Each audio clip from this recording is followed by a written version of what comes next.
Cool. So, this is Chris Atala with Found in Fanslation. I'm back after like a 4 year hiatus, and I was able to score a Neo Geo CD about like, a month ago because I was been wanting to play Samurai Shodown RPG since I read about it in GameFan in the mid '90s, and also coincidentally, I became a huge East fan just in the last couple of years, where I was able to get a Turbo Graphics, and I was really happy to learn that an awesome guy who's worked on both the E series in official and fan capacity, and also translated the Samurai Shodown RPG, is a active guy on Twitter and now Blue Sky, which I'm happily enjoying as well. So yeah, Jeff, I'd love for you to introduce yourself and yeah, let's do it. All right. Well, I mean, that was a pretty solid introduction. I feel like, properly glazed. Um, but yeah, my name's Jeff, Jeff Nussbaum. I've done a lot of work in in fan circles, mostly on the East series, translating those. Done a few official translations for Exceed. I did several East games. I did a very large chunk of the original Trails in the Sky first chapter. That's the story. I also did Senran Kagura Burst on the 3DS for them. If you recall, when E08 happened, the first pass at a translation was not well received. I've heard that. So, uh, and so at considerable expense, to their credit, the head of the company was like, "All right, we're redoing this." And that's when they reached out to me and called me in to kind of consult on the do-over. Like, let's make sure we're getting this, like that this is, staying in true to the established canon and stuff that's out there. And then when they did East 9, they called me back in to do some, continuity, consulting just to make sure terminology matched up and all that. And and actually, East 10 is the first game in quite a while that I've had absolutely no involvement with, like whatsoever. I might get I might get a special thanks in the credits. I haven't finished the game yet. Um, but yeah, and so like that's been, but on the fan side, I translated East 1 and 2 Chronicles, East the Oath and Felghana, which is East 3. I've translated East 4 Mask of the Sun for Super Famicom. Um, and I did a good chunk of work on East 4 The Dawn of East for PC Engine, and East 5 for Super Famicom. Like the lost, the lost stepchild that, is seems doomed to never see the light of day in the West.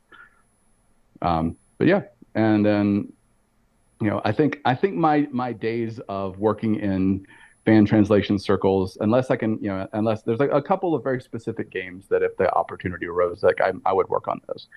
But Samurai Shodown RPG was like kind of a personal bugbear of mine for the longest time. Like the project says sat over my head for 16 years, up until I finally got released last November.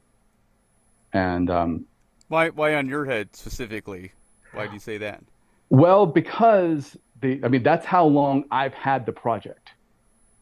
So you Like were kind when, of the lead, kind of that whole time, like leading the way through. well, essentially what happened,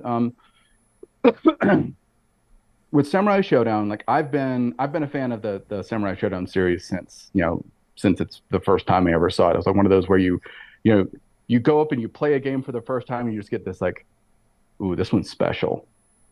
And Samurai Shodown was very much that for me. And as might be able to tell by some of the stuff in the background here, I've got like an obnoxiously priced ukiyo figure over there in the corner. Um, but so like I've followed the series for ages, and but I was I said in the fan translation circles, like I would love to be able to work on Samurai Shodown RPG. And I believe you're familiar with Gideon G of Oh Eon yeah. Genesis. Good dude. Yeah, I Um, bugged him about lady soccer sitting right up over here, oh, and I okay, was like, yeah, "Hey man, I'd love to help if you're." He's like, "No, I'm working on it. But I don't know, can't say when, but I'm working on it." yeah. But like on the Eon Genesis website, he had a little forum there, and every once in a while, a guy who just came in as a guest would show up, and he would just offer up these just wild insights into the technical side of hacking a game and everything. And And what year about was this then? this would have been Like early 2006 2000. or 7, I Okay. want to say. But anyway, one day this guy just pops. I mean, like who this person is has been the subject of speculation for ages. I mean, like that there's some who think some people think it is just Gideon. Like he's basically I've made this tool and but I don't want to work on this game. And like it could be. I have no idea. That's not me forwarding that theory. I just think that is a thing I heard. I'm like, I don't think that's true. Knowing him as he was a busy dude, like a really, really, really busy dude, even back then. Hmm. But anyway, this person popped up onto the forums and said like he put up a custom build of what's the tool Atlas, which is a utility for dumping and reinserting text from game data, and he kind of gave some basic instructions and said, you know, whoever wants to mess with this, go to town. It was not platform specific. It was specifically Neo Geo CD. Oh, okay. Wow. Like there's like well because like the Saturn and I mean even then like the PlayStation was a reasonably well understood platform. Nothing like now, obviously, and the Saturn to a less. I think there may have been a couple of fan translations out at that point, but there was nothing on the Neo Geo CD. Like there was very little understood about like the inner workings of the system, like as far as like translation side goes, and a lot of that's because most like 99% of Neo Geo games have multiple languages built into them, Oh, okay. and so like it's and the way that the system works in most cases is that the region of the game you're playing is specific to the console. There's just like a little switch, and so like if this jumper is closed, like on the Neo Geo CD, it actually is just like a little junction, little jumper wire. If it's set to 1, it's a U.S. system. If it's set to 2, it's a European system. If there's not set at all, it's Japanese or something very similar to that. Oh, okay, yeah, I Um, fired up Crossword 2 as the first thing that I put in my system, and then it yeah, was in Japanese, which I'm yeah, studying because you Japanese, and it was fine. But then I found out, yeah, well, wow, I can just play it in English by like a jumper. Like that's really yeah. cool. But yeah, but there's a handful of Neo Geo CD games that are like one language only. And Samurai Shodown RPG was one of them. Of course, it was a big thing where people were just like, oh, I want to play this game. I want to play this game. And just be like this, deep insight into the Samurai Shodown, series and lore and characters and everything. Hmm.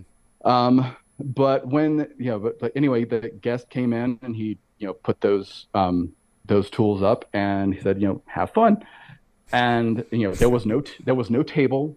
If you're not familiar with that, a table is basically just in ROM hacking terms, a table is essentially just an exchange that says you see this byte that equals this character, this letter, this or this combination of characters or whatever. Kind of like a Um, Rosetta Stone, kind of. and Is that a kind good of, thing? yeah. And it's normally finding and building a table for a game is not generally that big a deal because if you're dealing with older games like the NES and Super Nintendo, um, Genesis and stuff like that, you generally weren't dealing with that many characters. You had like hiragana, katakana, maybe a couple hundred kanji. Samurai Showdown's table is almost 3,000 characters long. Hmm. It was known as like, it's one thing that you can tell, just one of those little things you can tell the intended audience of a game in Japanese by how much kanji there is. I never You thought know, about that. yeah, like if something and Samurai Shodown RPG is absolutely riddled with kanji. Like even all the menus are like you look at like you go to the menu screen like there's 5 options across the top, they're all in kanji. Hmm. There's no, there's very, very little. It's one of the most aggressively import unfriendly games I've ever seen. Wow. Um, So I had to figure out the table on my own. And so Jesus. like yeah, it was but I was like, all right, I had to, fiddle around with the Neo Geo, and that was like one specific build of the Neo CD SDL emulator that was around at the time, that showed you which files it was loading off the disk.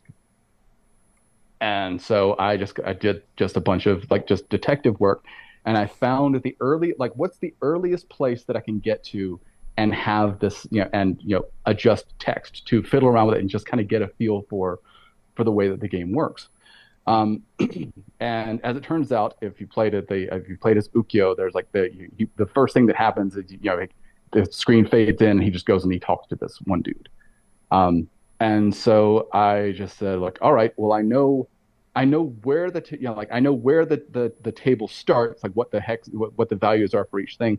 So um I just set it to like, all right, we'll just play this character, then the next character, the next character, and it just filled up, with line after line after line of, just all these different kanji. And there's a lot of um, there's some fairly archaic stuff in there.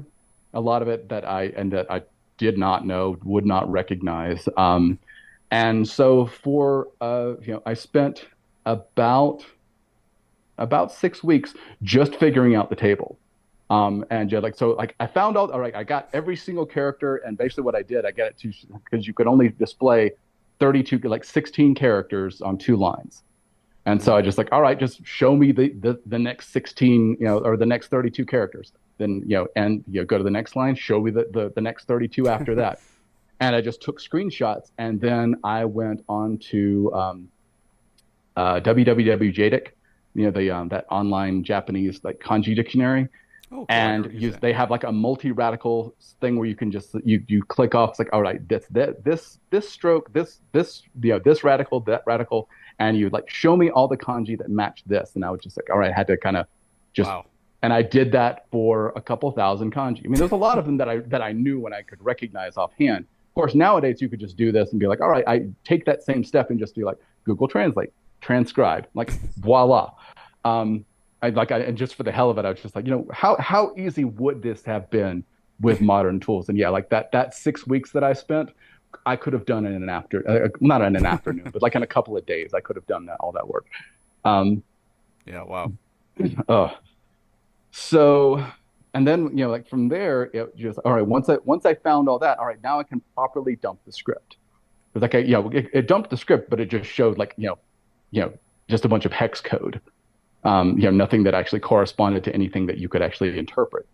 But Yeah. once I got that figured out, then I was able to get a proper script dump, and then I spent several months after that, just working on the translation. And like I was working, and the job I had at the time, it allowed for like essentially like if I wasn't, like I was working in like a call center customer service at the time, but if I wasn't on a call, nobody cared what I was doing as long as I was available.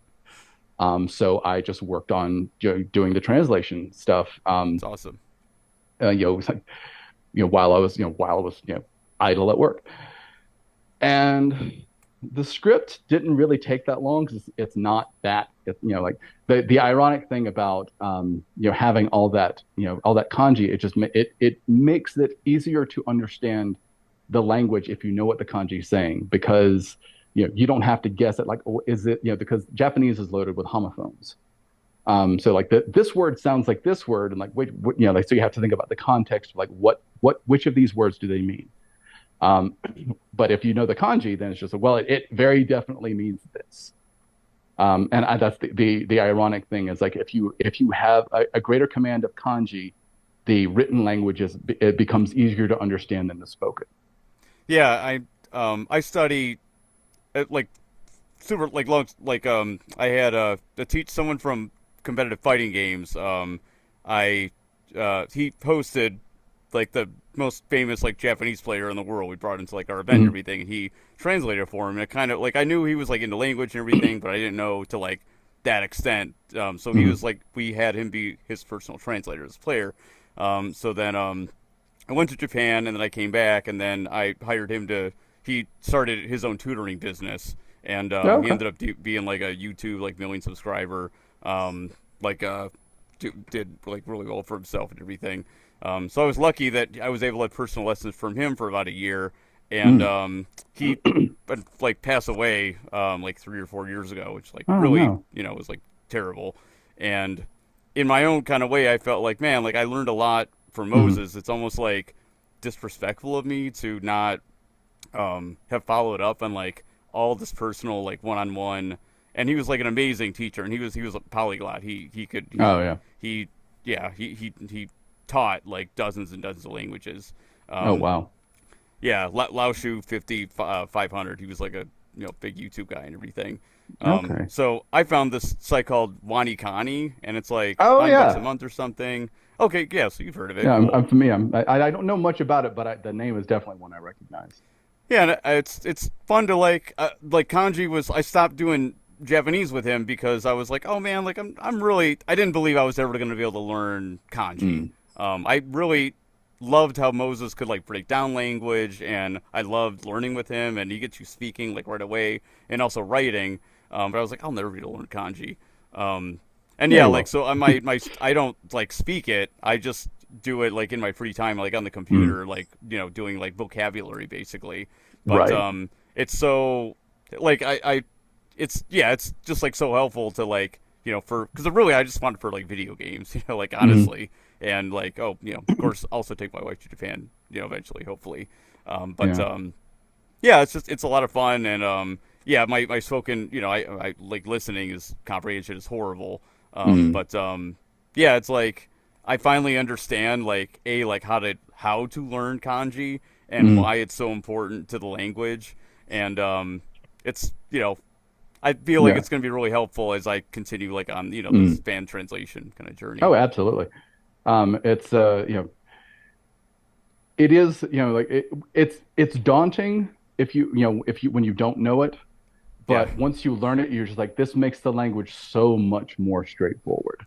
yeah. And I was But like that amazed, like Wanikani basically uses like mnemonic devices and like mm, things like that, and I like legitimately shocked myself that I can remember, yeah. and Yeah, you get that light bulb and you're like, holy shit, I understand this. This is so cool. Yeah. yeah, Yeah. exactly.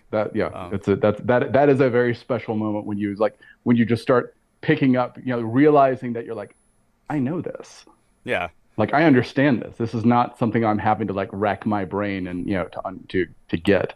yeah, And yeah, that is a very special moment, and that's awesome. I love hearing about stuff yeah. like So it's that. like I'm at like 500, Mm, and that's like Jesus, like to do a project like this where it's like thousands of oh like yeah, obscure, and like you have to do all that yourself. yeah. You I weren't mean, able to get any like, well, we didn't. I really wanted to ask about like how you first, got proficient with the language. yeah. Well, I spent my 90s, or my 90s, the 90s. I'm not that old.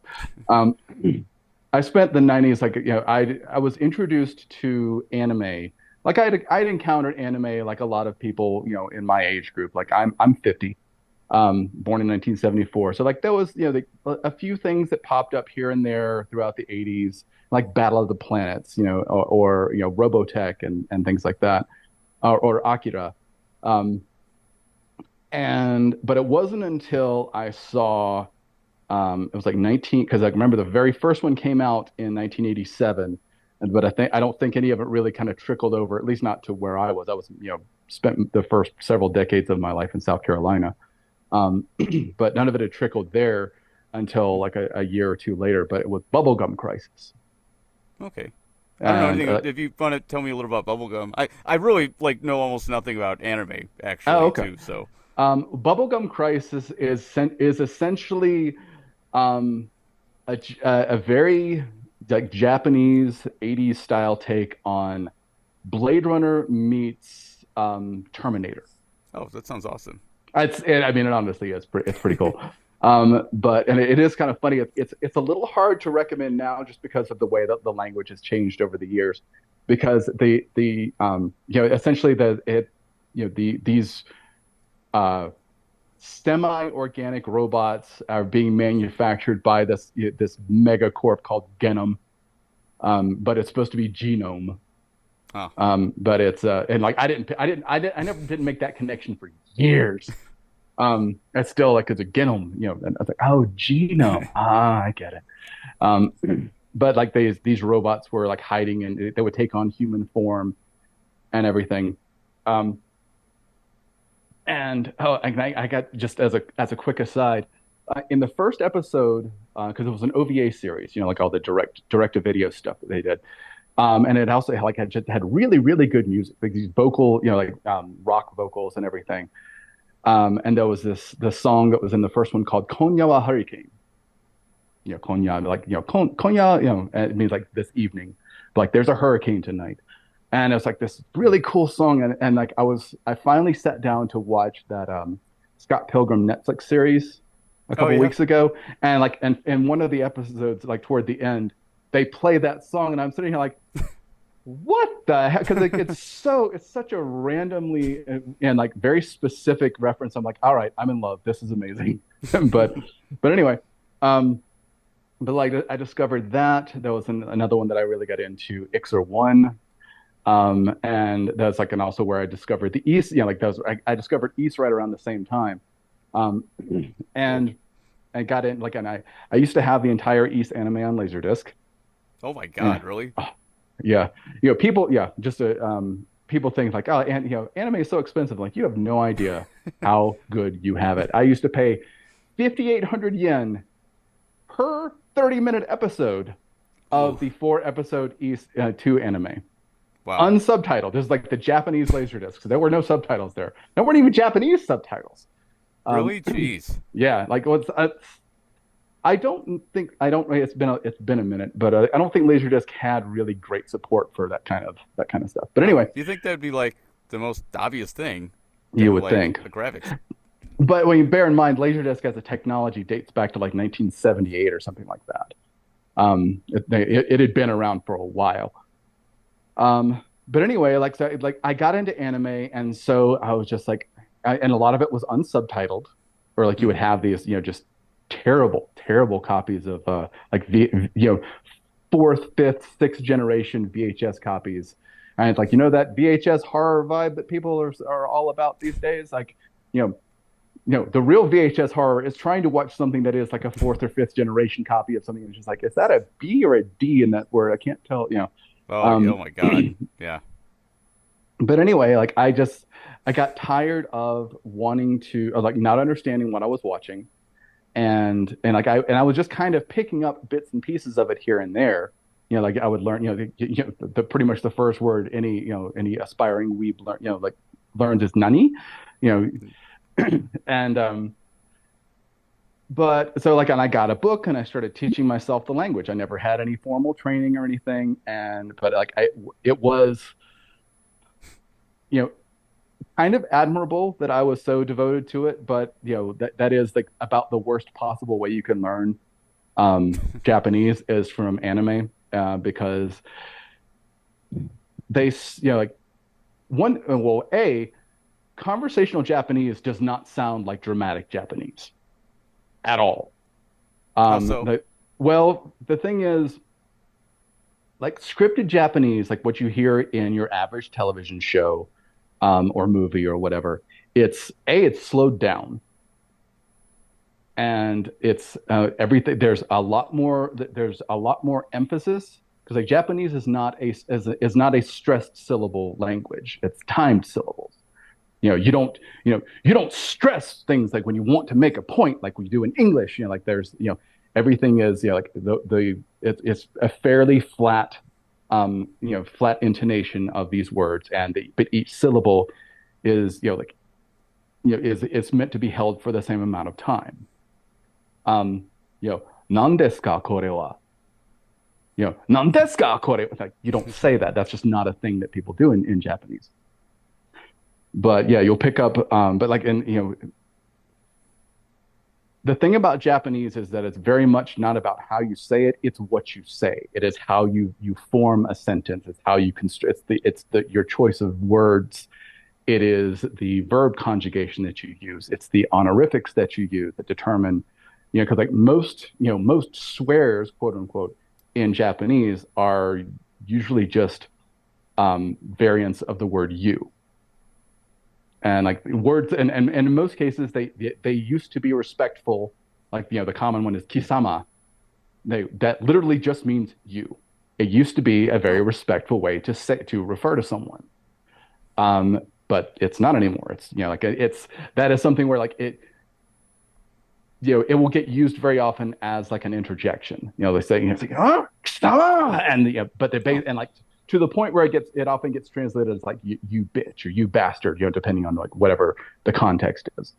Oh, wow. Or like, onore is like another word. It's like it's it's like it also means you, but it's like it's more often seen these days in shonen type anime. Onore and usually translates to like in context like damn, or words like that. But yeah, like I would, and I probably the single most damaging thing I did to my Japanese studies was becoming completely obsessed with Ranma One Half.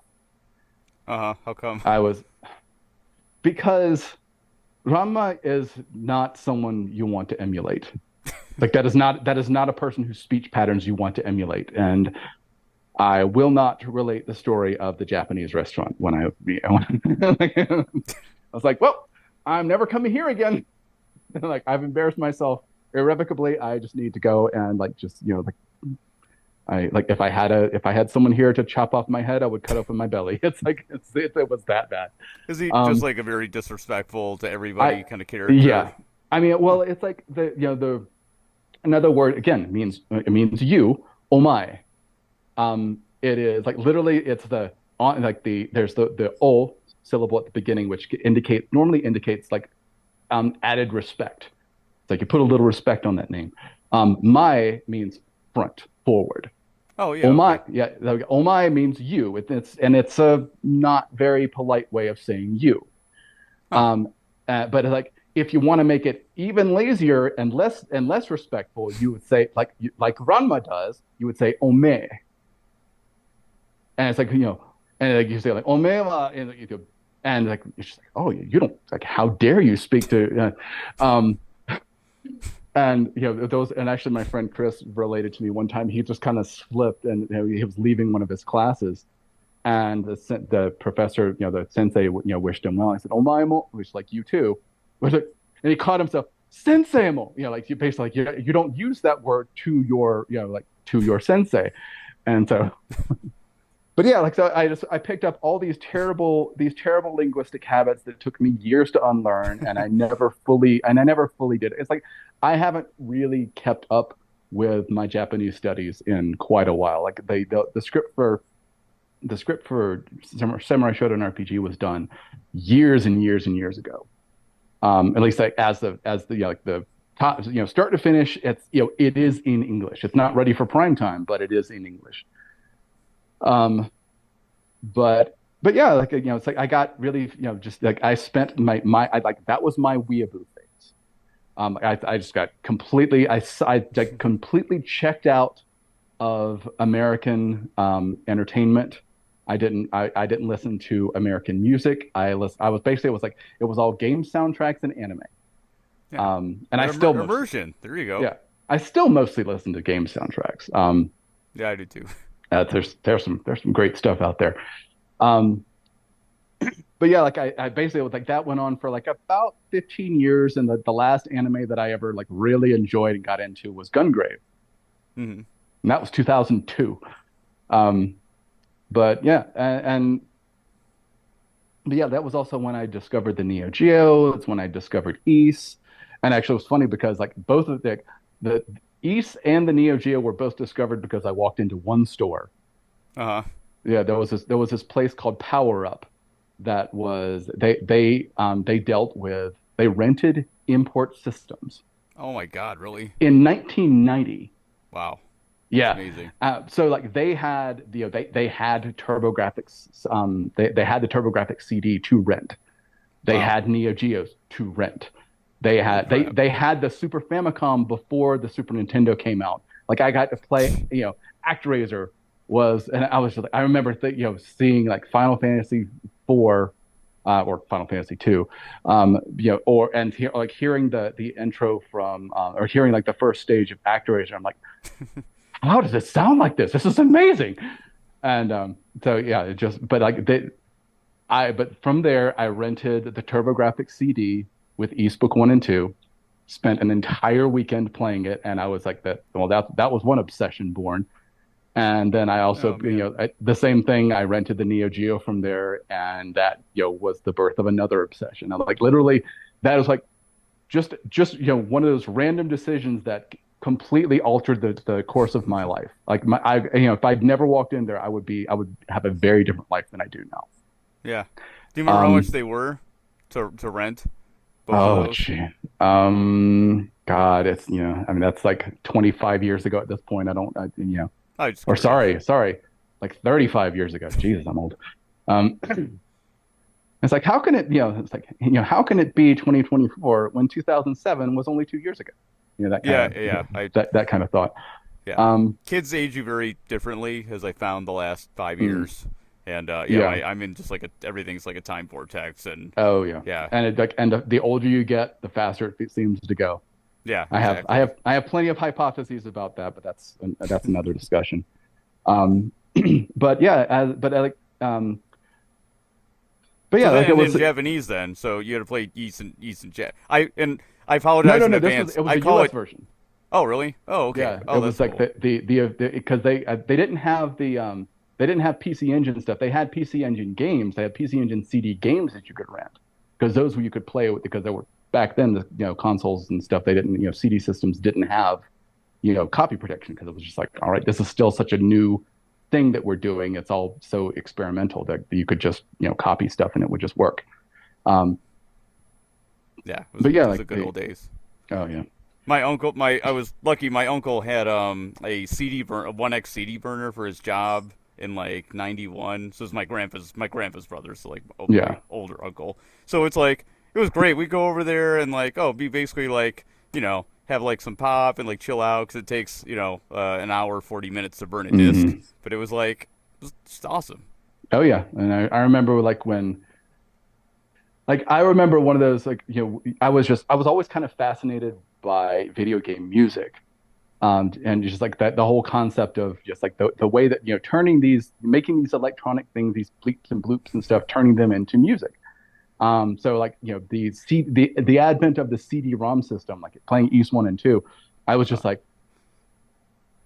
jaw was on the floor hearing, and not to mention like hearing voices that I recognize, like Michael Bell and with Alan Oppenheimer, and it's like these, big voices of the day that you could recognize from, like, yeah, that's Duke, that, from G.I. Joe or whatever. I didn't know that they use like, the acting is so good, for but I didn't know they were like known. That was like some names are like Debbie Derryberry, and like, but like the one like, it's kind of funny because they had them in to do like, one line or something, because like Michael Bell plays Dark Fact in East, really? Yeah, and like, and who Michael Bell is, he's like, he's Raziel.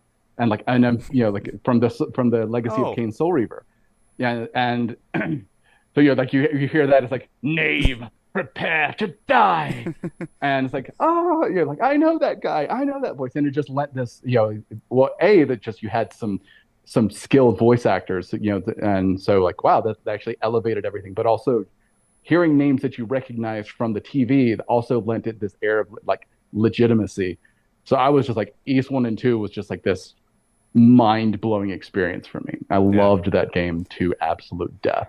Yeah, I so wish I could have played them when they were new. I just like, I feel to say I'm really lucky that I played Lunar when I did, like a couple of years after the Sega CD came out, when I could get one like used, and I had a little bit more money of like my own in junior high. But I didn't know anyone who had a TurboGrafx, and you could even just like, East is one of like those games, and I call it Yeast with the Y. I know it's East, but I just like do that like by accident, like all the time.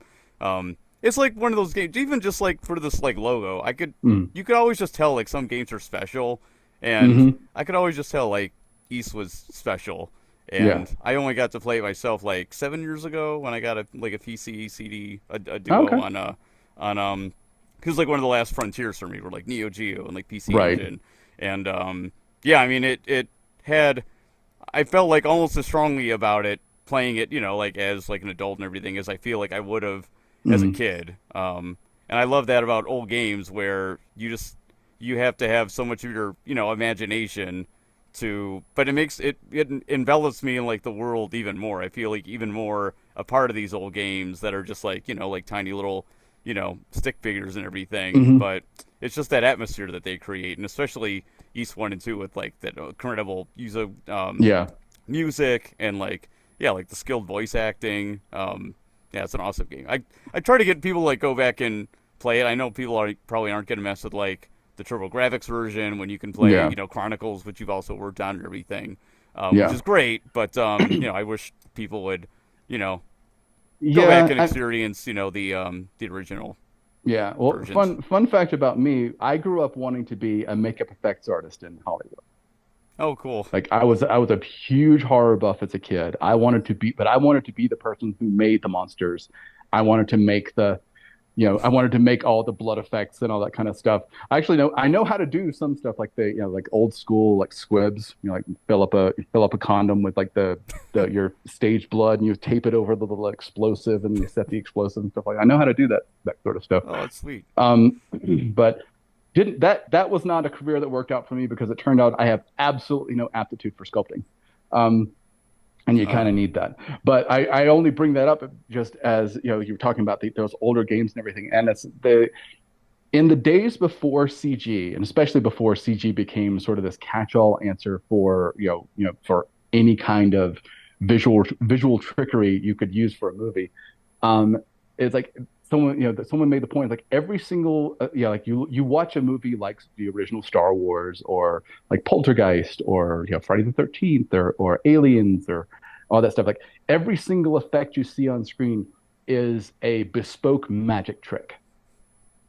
And there's just something about you see the kind of effort like the thing, like John Carpenter's The Thing. And like when you see some of the behind the scenes stuff or the interviews and everything, you would see these people talking about this. Like they had to go through so much work to kind of like the doing the thing with like the kanji table. Like they having the technology to do it now, it would have taken, no time at all. But like when you see that, it's just like I'm so like I've always had a thing for the behind the scenes stuff and seeing just how they would make the magic happen. Like the and so like there's still part of me that I have a lot of respect and appreciation for like the low tech, in games as well, because they had to, they had to suggest a lot more. They couldn't just slap it up on screen and there you go, just have a look at it. Like no, we had to suggest and and intimate that this was this massive world that you were looking at. So like those yeah, old style, like the old school PC Engine CD and Mega CD cutscenes and stuff that they would do, and yeah. like I the love way that that they, style. yeah, I love it. I like that low res pixel art anime, and which pretty much died off entirely with the advent of the PlayStation because they could do full motion video. I know. I think like Um, I still like I just bought this. I just read about this like in Hardcore Gaming 101.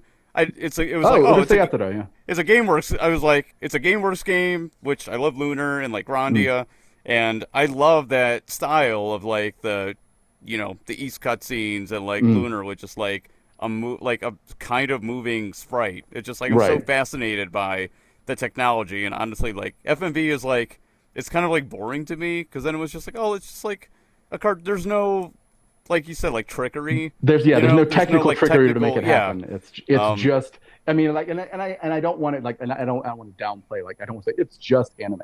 Like no, I mean like it still requires a lot of manual labor, but yeah, it is missing a certain something that I personally found value in it. Um, so, but I mean, but it's that sort of dedication and trickery and stuff just got moved to other parts of of making games.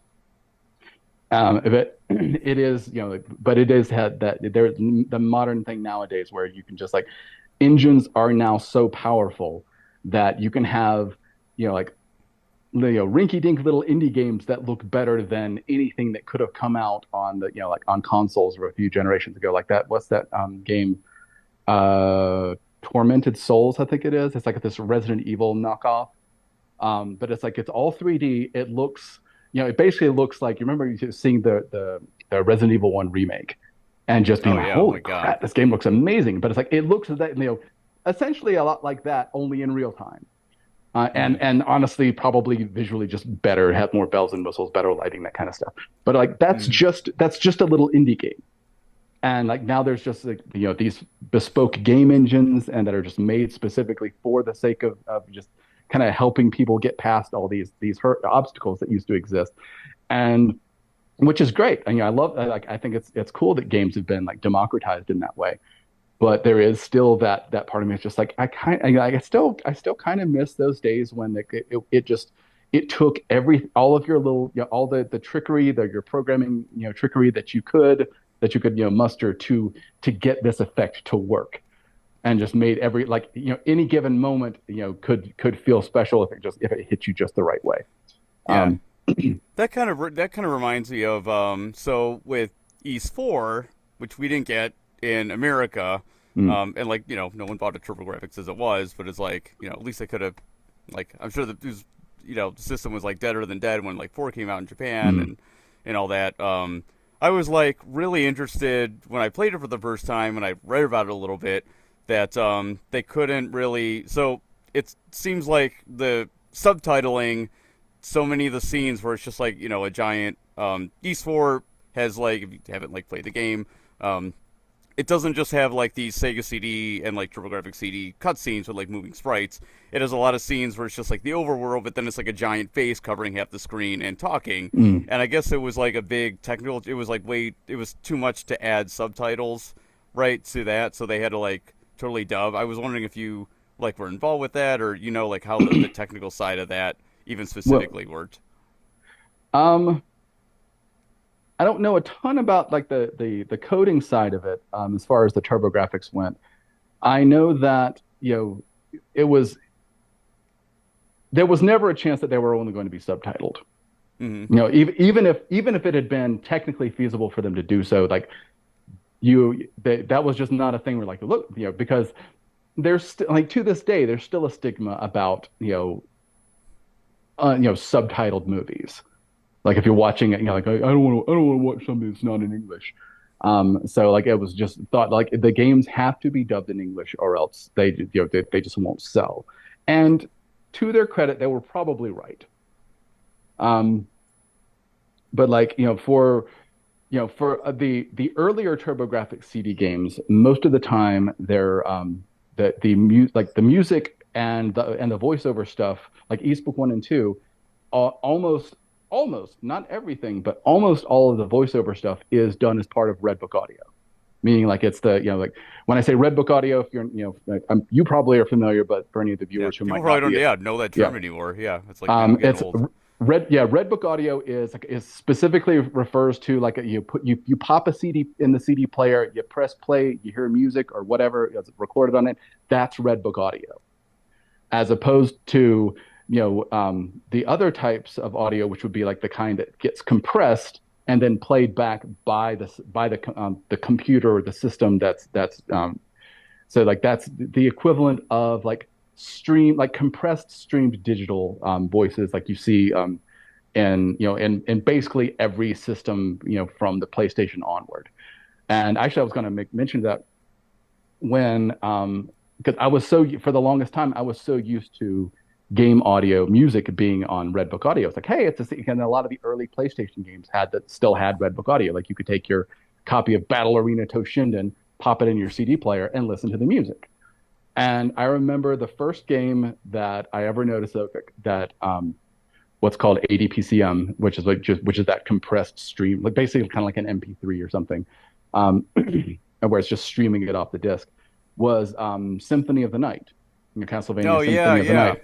And I remember like, God, this music is amazing. Like, and I figured like, well, if it's not being played by the system, like like Super Nintendo music was, or like Final Fantasy, 7, 8, 9, and even Final Fantasy 10, 11 and 12 still did the same thing where it was just I know basically like yeah, like 10, 11 and 12, like if you ever look at those those the USF or NSF, those music formats that were just like the ripped audio from game files. You could just play them in your Winamp with the right plug-in.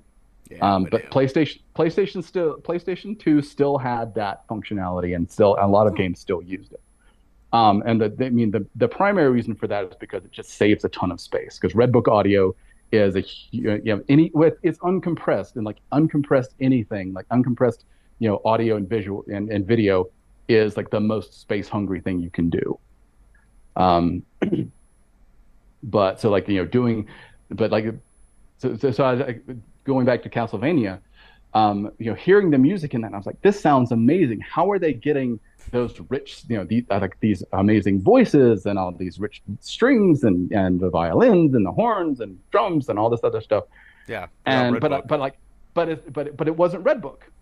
Yeah. And so I popped the CD and you get that notification. This is a PlayStation Black Disc. This disc contains computer data. Blah blah blah. It's like but you're probably not going to listen to me anyway, are you? And then he plays that just weird random remix of another Castlevania song, and I was like, how the hell did they do this? And so like that just kind of sent me on this quest to learn, and so I just kind of learned about this whole side of like 80 PCM audio, and I was like, this changes everything, and honestly, it kind of did, cool. because that's just how games are done these days. I mean, like the technology got better, and they got to where they could do like multiple simultaneous streams, and they would just like switch back and forth dynamically between one or the other. That's like if you look at the Metal Gear Solid games, like the Metal Gear Solid 2, like you have like the doom, doom, doom, doom, and then someone's like, whose footprints are these? And then the music would kick up a little bit. It's like, okay, we just switched over to like the tension version of the song, or then that sort of thing.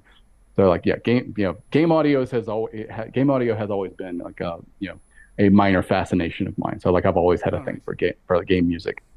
I went the opposite route. It's like I was just like, why isn't this on the CD? And then I just started buying game soundtracks. Yeah, I did. I started in on that pretty early as well. I've still got a decent collection of game soundtracks. I've got like a complete set of all the Samurai Shodown soundtracks, like from start to finish. Cool. Yeah, it's a lot. And this is like a aside. So I know like Neo Geo CD is like kind of known for like load times, but also like these amazing like arranged soundtracks. Yes. Is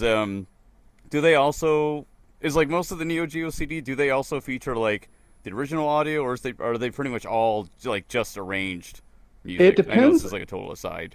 It depends on the time frame. The early games, especially the ones where they tended to be able to fit the entire game into memory, like you put in like Last Resort on CD or something like that. It just loads the entire game because it was relatively small, significantly larger than Super Nintendo games of the time, but it would just be the Redbook audio on the disc would just be the Neo Geo audio. But it was a few years in, probably starting around like Fatal Fury 2 or thereabouts. I couldn't say definitively, but like when you basically like SNK did some kind of licensing deal with Pony Canyon to have these arranged soundtracks made. Oh wow. And so that's why like Pony Canyon was the publisher for like all of their music for throughout the 90s. And it apparently, and this is not something I can't say that this is absolutely definitively the case, but my understanding is that Pony Canyon owns those arranged recordings. Okay. And if SNK wants to use them, they have to license them. Mm-hmm. And that is apparently why the jukebox mode in King of Fighters 15 only has the original soundtracks. Oh yeah, okay. Because SNK doesn't own those recordings, so they can't just use them as however they want. That is, like again, and if someone has insider knowledge on that and can definitively say that I'm wrong, then yes, please do, because I would I like being right, and the only way to always be right is to be willing to admit when you're wrong. Yeah. Um, but yeah, so like actually getting back to the Samurai Shodown RPG. Um, when I was working on that, and like I did the translation of the script, and then there was just a whole bunch of other stuff that had to be, fiddled with. Like part of it was just learning, when you're dealing with trying to essentially reverse engineer how a game works, and without any kind of tools or anything. And one thing that I learned early on in my experimentation with Samurai Shodown RPG was that a lot of the control codes and stuff in it were context sensitive. Uh, Meaning, can Meaning you explain that, that for me? so okay, for instance, there's one command which I just labeled as speed, and it takes two, and there's like two like hex codes that follow it. If you and but like the first of those is always a double zero. So you do speed 00 and then like 06. That means wait six frames and then display the next tile. Okay. Um, but like but it had to be like that same control code. If by itself it would set the automatic speed of the text being displayed. Hmm. But if it was preceded by this other command, then it, instead of setting the automatic speed, it was a pause. Oh, okay. So if I did, P speed 0050, that's wait 50 ticks, like 50 frames. But if I left off that P at the beginning and it was just speed 0050, well, then it's going to basically mean like it's going to take almost a full second, like 5/6 of a second between every tile that it displays. Hmm. And like in order, and so like learning that, you basically like just took like this brute force approach. So I was just like, all right, I set about, like if you've ever done any kind of ROM hacking or anything like that, or looking for cheat codes and all that sort of thing, a lot of it comes down to just, you throw something at the system to see what breaks. Right. And so I just like started just fiddling around with it until I learned the ins and outs of just like how this system worked. And that was, and that took a lot of time and Ugh. a lot of, just tedious fiddling around and everything. And I think there was some, just at this point, trivial personal, drama stuff that was going on at the time. And some family stuff and all that kind of thing. And so I just got drawn away from the project for a while. And And then what like year like about was this era? mm, I would say because like I wasn't sitting there like it wasn't a thing that I was working on constantly. Yeah. So it was just like because I was also I had a full-time job, and when I was like and there was also and at some point during all this was some of the time I was working for Xseed, and like my work on Trails in the Sky took up my entire, basically it was like uh I was working so much for that. I worked my regular 40-hour week job. I came home, I sat down and I translated until midnight. I got up, I went to work, and then like on the weekends I spent every waking hour. Like and I just and we still had to push for an extension. It was a Jeez. nightmare. Um, but Oh anyway, man. and then a couple years later, it's like basically I would just pick the game up and go back to it from time to time. Um, and I remember getting that was just like how fans can be.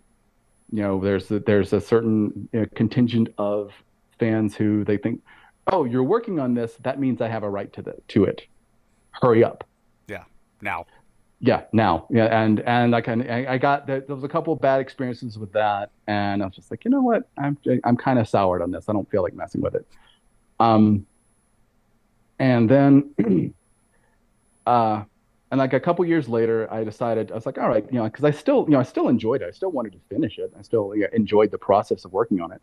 But like I picked it back up and I got kind of drawn back in. I started making some progress and figuring out like the combat menus, which was this whole other set of What were your big obstacles like at this point, or what was like the biggest slog that you were having to go through?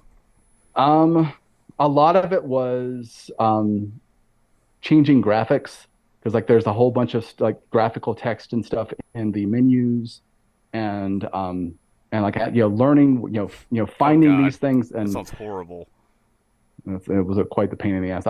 What's funny is I could go back and look at the intro sequence where you have like all the follow the path, obey both like train both body and mind and all that kind of stuff because that Mm. was all in Japanese before, and so that and just had to basically make the text in a graphic and insert it and then just hex edit the file that was that called up those graphics and say like, okay, instead of this tile, point at this one, and then essentially just kind of fiddle with it over and over again until it looked right.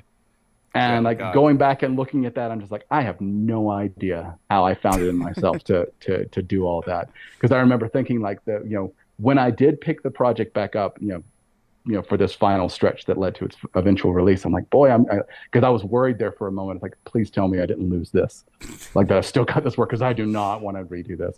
But anyway, I'm kind of getting ahead of myself a little bit. Um, I had I was, I like I said, I got back into it and I'd started to make some progress fixing some of the. Oh, actually, like I'm actually one of the long pauses. So one of the things was the way that the game handles voiceover. Hmm.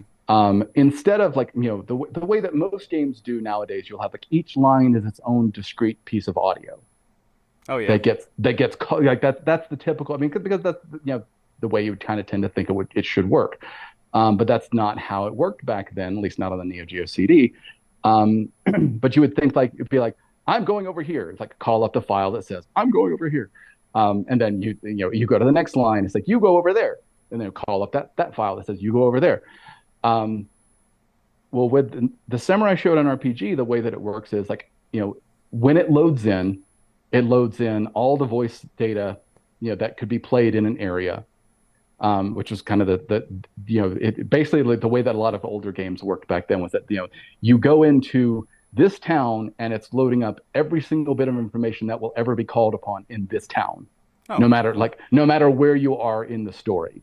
Like if you come back here 3 times, all 3 of those times are in memory.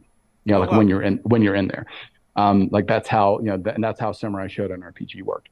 But anyway, like so but then it would say like at the start of a scene that had voiceover, it would say, play this sequence of audio files. Set the text speed to this. Now add pauses and adjust text speed as necessary to keep the text synced up with the audio. Wow. Yeah, Fun. which is bass backwards, let me tell you. Um, and what happened is that so I had to like I got some help from someone who made like this little Visual Basic program to help me convert because as I'm switching stuff over to English, well this is not the same length as the original Japanese, so I need to adjust timing and everything. So I had to essentially just do a hell of a lot of math on every single line that had voiceover. Thankfully it wasn't all that many, to get to make sure I had the timings right. Oh my God. Wow. Oh, it gets worse. It gets worse. So, and like I said, it's like, P speed 00 and then 50. Well, this still infuriates me to think about to this day. So, like I was, I did some preliminary testing and everything, and it seemed like I'd gotten a good grasp on it. And I had a utility to help me just kind of feed it. Here's the Japanese line, and up here, and here's the English line up here. It would tell me what the duration of the entire line would be. Then I would just adjust it so that it all looked right. Like in doing that on a line by line basis. This was the single most tedious aspect of the project. Um, and what I found was that after getting done with most of the game, that I had miscalculated. So I had fed the guy who made that VBA app for me that did the calculator. I had fed him the wrong information. Mm-hmm. So every value that I changed everything to was broken. Uh-huh. Because as it turns out that like this is the one place in the entire game where it wants a decimal instead of a hexadecimal. Oh, really? Why was Yeah. that? I don't know why it's like that. But basically, like if you pass the speed command a hexadecimal value, it just ignored it entirely. Uh-huh. So, and like I know I'd spent, I don't even remember how long it was, working on getting all the stuff in the script timed and all that. And then when I found that out, I was just like, I've got so much work to redo. And then I was just like, all right, I got to take a break. And, it's like it was just one of the very disheartening moments. And and so I was just like, all right, that means this is going to have to, it's going to take forever for me to redo, like at least a couple of months. And I just did not have it in me at the time, especially with like the personal drama bullshit that was going on, Yeah. And like, and family stuff. But so like, and then a couple years later, that schedule's cleared up, and I have just like, I should start fiddling with this again. And I got back into it, and I started, like I started making corrections and starting to really and fix some of the errors that I made before. And that was, like I'd been, had put in another couple months on it and just making, just solid progress. And that if you look at my YouTube channel, what I was posting up stuff of like, Nakaruru and Rimururu combat menus, like was one of the things where I was, making some progress on oh that. yeah, I've seen a couple of those. Yeah. And then and Facebook Memories decided to remind me of this because it was apparently like this happened like 4 days ago, and 4 days and like, 11 years or however long ago it was. Like this was when this happened. So it was in November that like, and the hard drive that it was on crashed. Oh my God, really? And it was one of those I almost said working designs, Western Digital, 3 3.0 drives, which means it was everything on the drive was automatically encrypted. There was like a hardware encryption thing on those drives. And I was like, I don't have the money to get this, to get recovery on this. And I was just like, I still had like an older backup, but it was without any of the work that I'd just done in the last couple months. Yeah. And I was just like, all right, I guess that's it. So like I put the project away, and I didn't touch it again for years. Then I just figured like, all right, I guess I can't, I can't afford to take it to a drive recovery because I think it went from like $300 to $1,500 was the like the range that like Best Buy's data recovery thing was asking, and I was like, I don't have that kind of money. I mean, that's the thing. This was back in like 10 years ago, and that was worth significantly more. But Yeah. I mean, it was not like it wasn't unrecoverable. Like I could redo it. I still had the tools. I still had like my previous build of the game. But I just like it just completely sucked the wind out of my sails. Yeah. I mean, that even happened like to me, like I would try to have and I'm not, my project is like infinitesimally small compared to like what you Mm. did, and my Google Drive like somehow like overwrote Hmm. like a newer version of what I have, and it's like I'm not working on whatever I was doing. I'm not working on that for days, weeks, like whatever, and that's just Yeah, like a small drop in the bucket compared to like yeah. like oh my God, and I the was. arduous nature of like what you were doing, I to mean, boot and the time. what's funny is that it's kind of like when you lose your progress in a video game. Like Yeah, when you go back to redo it, it's like, well, I lost 3 hours of progress. Then you found like, wow, I only made like in those 3 hours, I made half an hour's worth of progress. Like when you go back to do it, it's like it takes you half an hour to yeah. do it. So like, but it was there's a YouTuber who goes by Video Game Esoterica. And he and I just ran across each other on Twitter. Um, and we was talking because he was doing some stuff about various Neo Geo stuff. Actually, it started because he was doing some videos about the Hyper Neo Geo 64, Oh, cool. which was like like one of those weird little personal obsessions of mine. I have this like an irrational amount of love for that hardware, despite the fact that it only had 7 games on it. But anyway, but that's how he and I got talking, and he was saying, "Yeah, I was thinking about doing something about like doing this and this and this and that." It's like, "Yeah, Samurai Shodown RPG." I was like, "Oh, okay. Well, if you're gonna do that, then like I could sit like I had a fully playable beta, and it was like it was all in English and everything except for some of the audio only bits." Oh Um, wow. and but it was like it wasn't polished. Like none of the script, none of the voiceover stuff was timed properly, Hmm. and it was just like this is very clearly unfinished. Did you ever Um, think about releasing it at? Or that's just like not. I mean, because you're a professional translator, I guess, so that probably wouldn't have.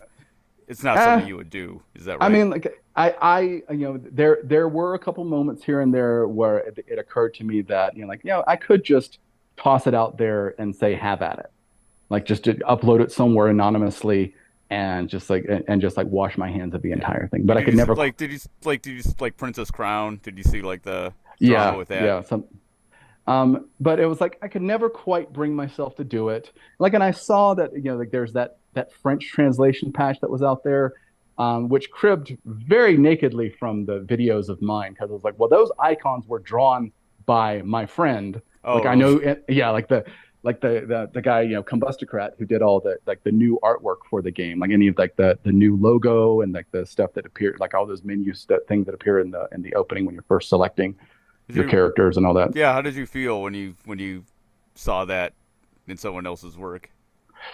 It was mostly just like you motherfuckers. Yeah, but it was also like, well, but I was also very much like, well, mine's never happening. So, like I'm not gonna, there's not a point in making us think about it. Mm. But but I was like, I have to admire the chutzpah of it because like they had to basically recreate those from a grainy ass YouTube video that was recorded at original resolution. So like those and you know what YouTube does to low res video. Um, it's not pretty. But anyway, so I said like, well, if you want to do that, I can let you use play the beta, like the unfinished beta.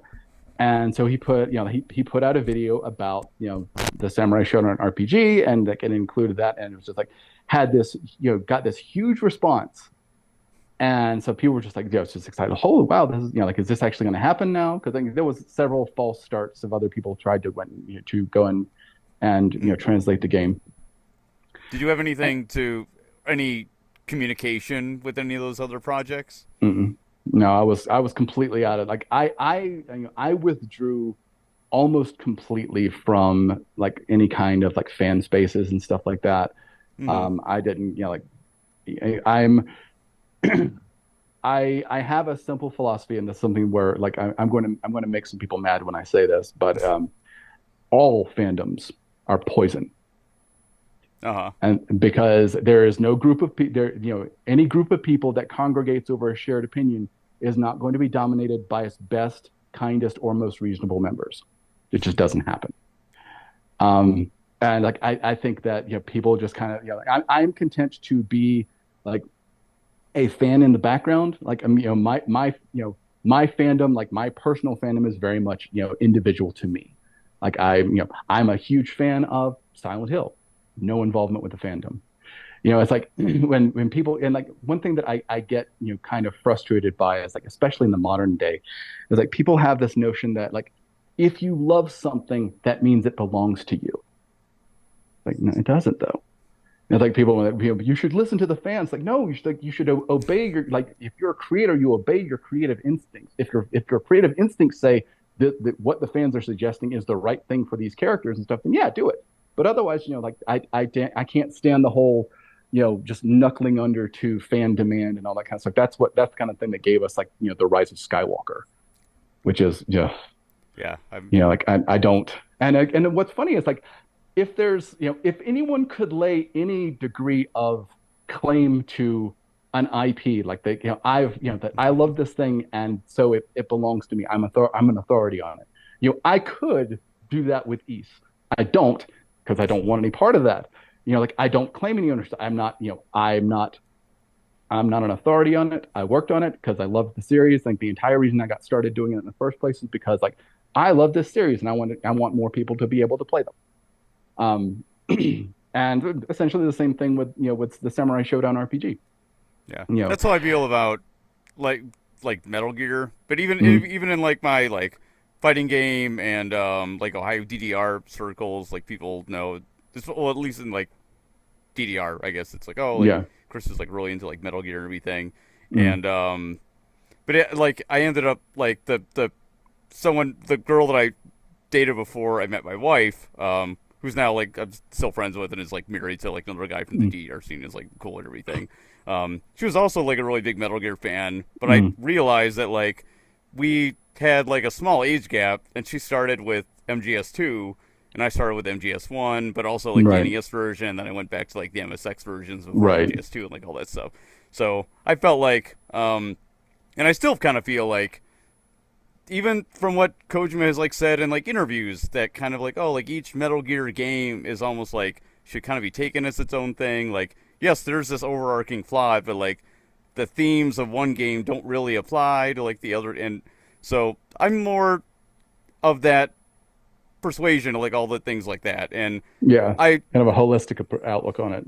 yeah, and I would meet people online that, you know, you get in a conversation about Metal Gear, and they're like, oh, like they're looking at like the timestamps of like the plot of like MGS like V and everything, and I'm just like, Mm. dude, this is like the total exact opposite of what he's like saying to like focus on Mm. his games.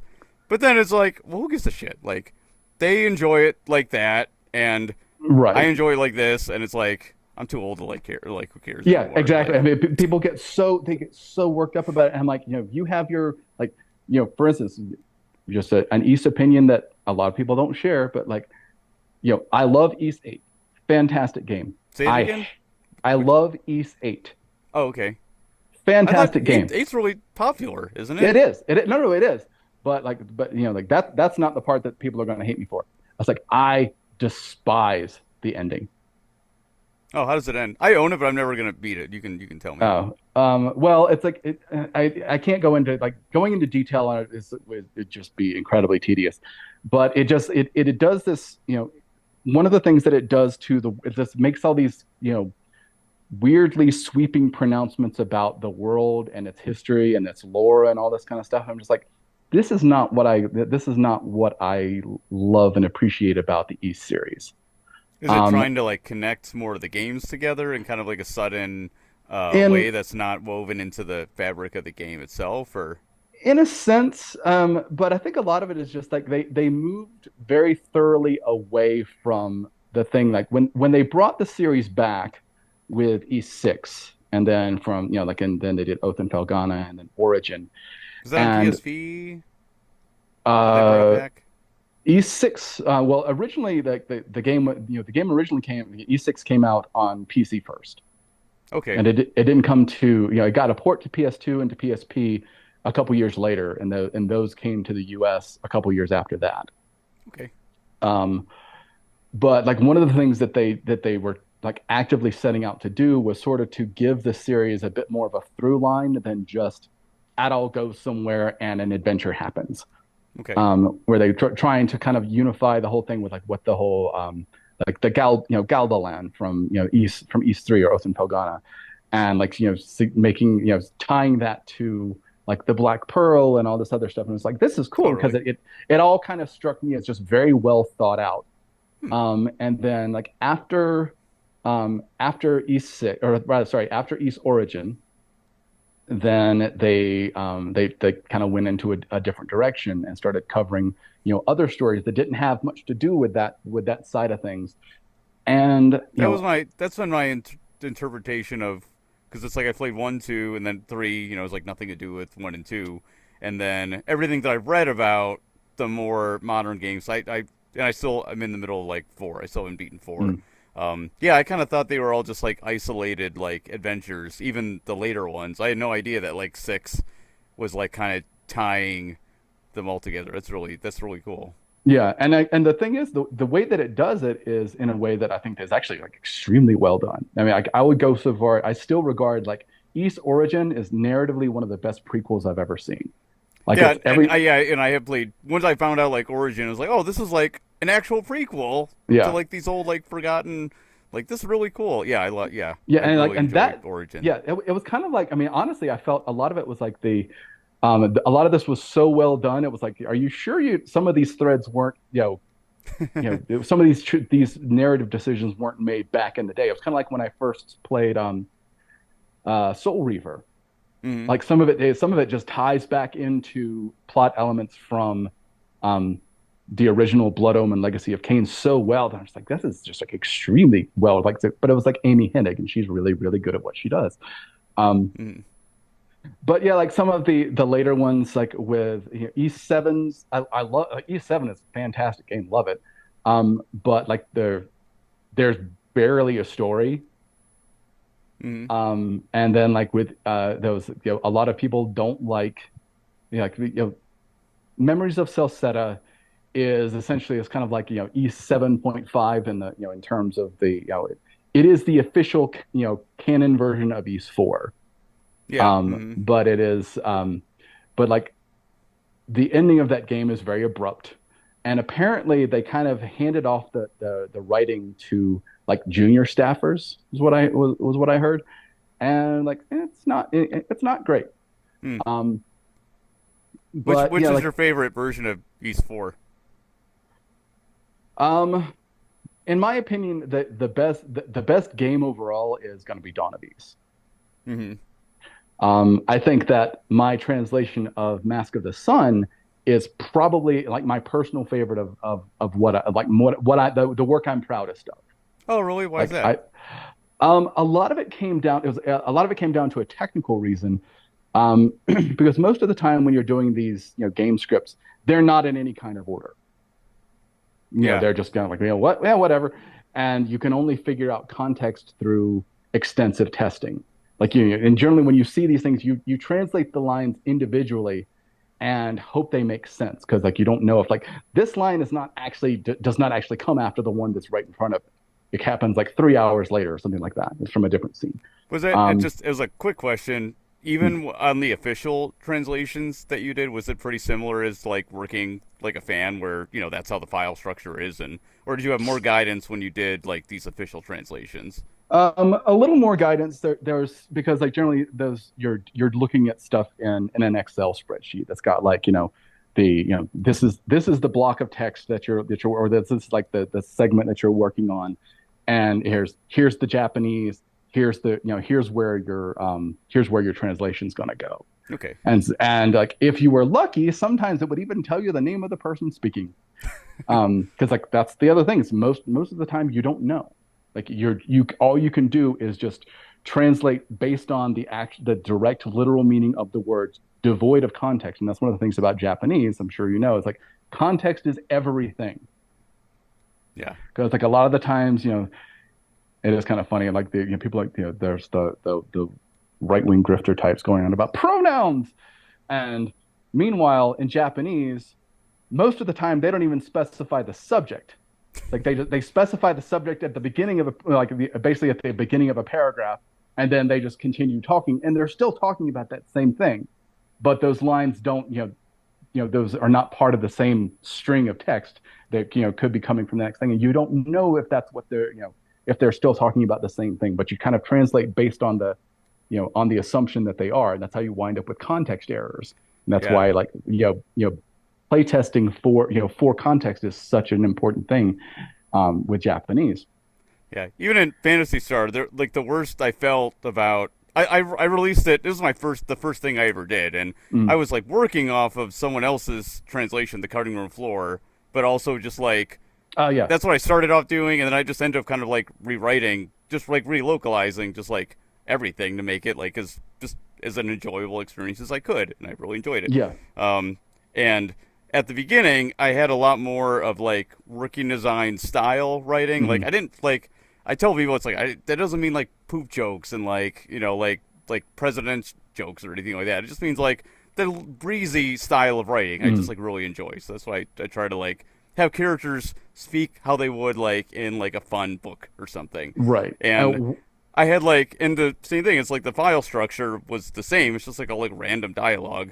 And I had like a girl like complaining about Zio, who's like the first act villain, who just like dresses like a goth, and it like all these details I found out like developer info about like his character and stuff I got to put in the game that isn't in the game at all, that like makes the character like actually make sense and all this stuff. Right. But I just had a character like making fun of his outfit, and then it turned out that character was like a girl in the basement of a town that everyone else had been murdered. So someone was like, "This translation is like so disrespectful," and I was like, "Oh man, like, no, I had no idea like who spoke that line. Like, no, I'll change that like right now." Like, and it's something people think that you're just handed this very neat like script with all the blocking and all stuff. And I wish it worked that way, man.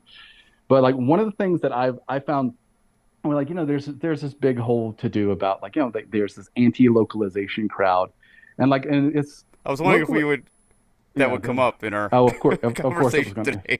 Well, I mean, it's kind of like people talk about like complaining about like socialism or wokeness or whatever. It's like, okay, can you define those terms? It's like, and they'll think like and they'll come up with this stock answer like, well, that doesn't mean anything. It's censorship. No, like it just means that like in essence, localization boils down to translating something in a way that sounds like actual humans would say it. And that's why, like, that's my single best piece of advice to anyone writing dialogue. Say the dialogue aloud. Speak the lines aloud. Hear how they sound coming out of your mouth. If they sound, it's like, would you ever say these words to someone in this situation? Like, this is not how humans speak. And that's exactly how I try to write, and that's exactly how I try to approach my dumb little project, and I agree 100%. I mean, like the closest, like I've never been one to like just to play like super fast and loose with translations or anything like that, but I'm not afraid to tweak a line, or to tweak an entire conversation just so that it sounds like something that actually like here's a line that every anime fan has heard. Assuming they've ever listened in Japanese, but it's omae dake wa yurusanai, which is literally like translates to "you are the only one I can never forgive or will never forgive." Like I'll never forgive you. Like anytime I see that in subtitles, I'm just like, okay, we got people are being a little too literal. Yeah, because I wonder like even in like Dragon Force, because it's like I love working design style and everything. I think that was the first time I noticed that line, and I was just like, you never say that in English. No, it's just like not. The reason is that it apparently it stems from there's like a cultural kind of meme in Japanese, and like meme in the original sense, not the words with funny picture with words, where if someone has wronged you and they extend to you a sincere apology, it's considered extremely rude not to accept it. So in essence, they're saying that like if someone's like "omae dake wa yurusanai," it's like what you've done is so egregious that you could bow and scrape before me and extend to me an apology, and I will not accept it. And it's like, and in essence, it's like I'm never letting this go. Yeah, and so probably like one of the worst things you could say, I would imagine, in Japanese without like you don't have to yell and scream at someone to express like this is the worst thing I could say to you, right? Yeah, but I mean, but like the closest, like that, my go-to, equivalent for that is like you won't get away with this, because that's essentially a very similar kind of sentiment that is being expressed there. Like I'm not letting this go. Like I will, I'll remember this. You will pay for this. You will, like there's, this is something that you will be called to account for in some form or fashion. Yeah. But yeah, like that's just kind of it's one of those like go-to lines, and it's like it's such a trope that because it's like that line gets used so many times in so many shows in so many games. Yeah. Because like it's just like, but it is it's something where like that just it sounds incredibly awkward and stilted. If like I won't forgive you. I'm like, well, I wasn't asking for your forgiveness, so. Yeah, it's just like that's just a thing like to a native English speaker that just sounds a little bit clunky. Yeah, and it doesn't express, right? Am I right to like say that it doesn't express what it really means? Right. If you hear that in Japanese, like in native Japanese, it doesn't. We don't read it. We don't think of it that it doesn't mean it doesn't give you the same emotion, right? Right. Well, there's a sentiment, and then the anti-localization crowd, they think, literal means accurate. Like, this is not, we're not translating between Romance languages here. This is not like French to Spanish or Spanish to Italian and everything, where it's like you can almost do one to one. I mean, there are nuances and stuff that might get lost and everything, but like you can at least assume that you're getting a good like 75% of the original meaning because like they share a common etymological root. Whereas with Japanese, it's just like, all right, here's like this language is completely different structure and a whole bunch of different cultural assumptions and stuff that come along with people speaking it. And like when I see these, monoglot anime fans, like it's like you don't understand, like, oh, that was the one thing I was going to mention about the dubbing, or like the Japanese voiceover, is that like scripted Japanese, it's slowed down and it's overpronounced. Oh, okay. I didn't know that. Because like if you go look up something like Morning Musume or something like that, just one of those unscripted Japanese morning shows. You hear the way that people speak to each other. It's like I mean, and it's super rapid fire, and so like you'll hear in scripted Japanese, it's it's slowed down, it's overpronounced for dramatic effect, and it's essentially the equivalent is like soap opera dialogue. Oh, okay, it's a good analogy. So like it's like everything is a little bit, everything's is just kind of heightened. Yeah, heightened, yeah. And so like I mentioned my friend Chris, he was saying like one thing he said to one of his girlfriends, because he did this on purpose because he was trying to like just make her like, ugh. And like there's a way that you can say, like, it's a very melodramatic way you can say, like, look at this, like, behold. It would be the equivalent of saying, behold, like to say to someone like, behold, I brought you dinner. But it was like, sonomé de miru ga ii. Literally, like, with those eyes is good to look. Mm. It's like literally translates what that line is, but it's basically saying like he's just showing her like this, a piece of paper, and she just kind of looks at him like, really, But yeah, like but like you can translate it as just look at this, but like but it's missing all of the the nuance of what that line would mean. I usually tried it, and it's like I'm just like a total like beginner with Japanese and everything. But for people who don't know or haven't like studied it, I guess at all, I at least try to explain like like wakarimasu, like, right? I mean, it literally means like understand. I understand, but like, right? I mean, you could translate like without. There's a million things that could really say in Japanese, but they're not going to say those literal words. Right. Like, I mean, that could mean like like go to hell. Basically, right? Or like, Well, yeah, it's like a lot of people don't seem to really kind of to get. It's like some of these people, they treat Japanese like it's a simple substitution cipher.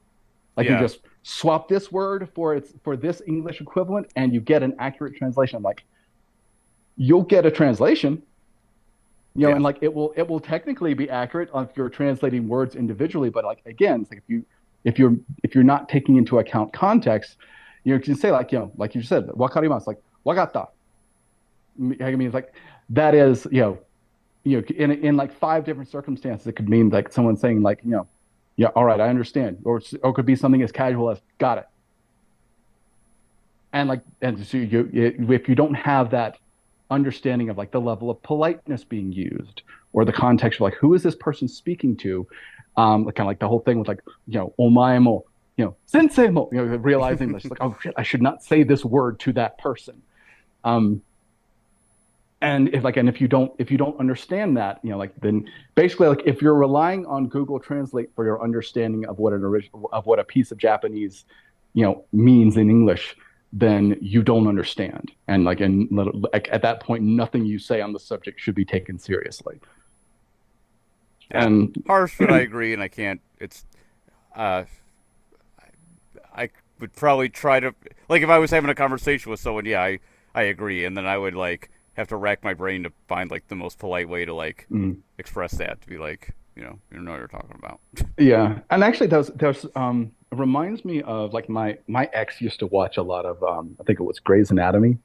Oh, my wife loves Grey's Anatomy. but that, it was just like a scene from that where like one of the characters is Hispanic, and she speaks very good English, but she struggles sometimes. Mhm. And that was a bit where like she gets very frustrated because like you know she's having to translate everything in her head as like before she says it. Um, and but she has this line where she says, "Do you know how smart I am in Spanish?" And that's something where like Mhm. I've always had like I don't I when I hear someone who's like you are it's like you fumble fuck your way through your first and only language, and so you have no right to criticize like the pronunciation of someone who's getting by in his second, third, or fourth.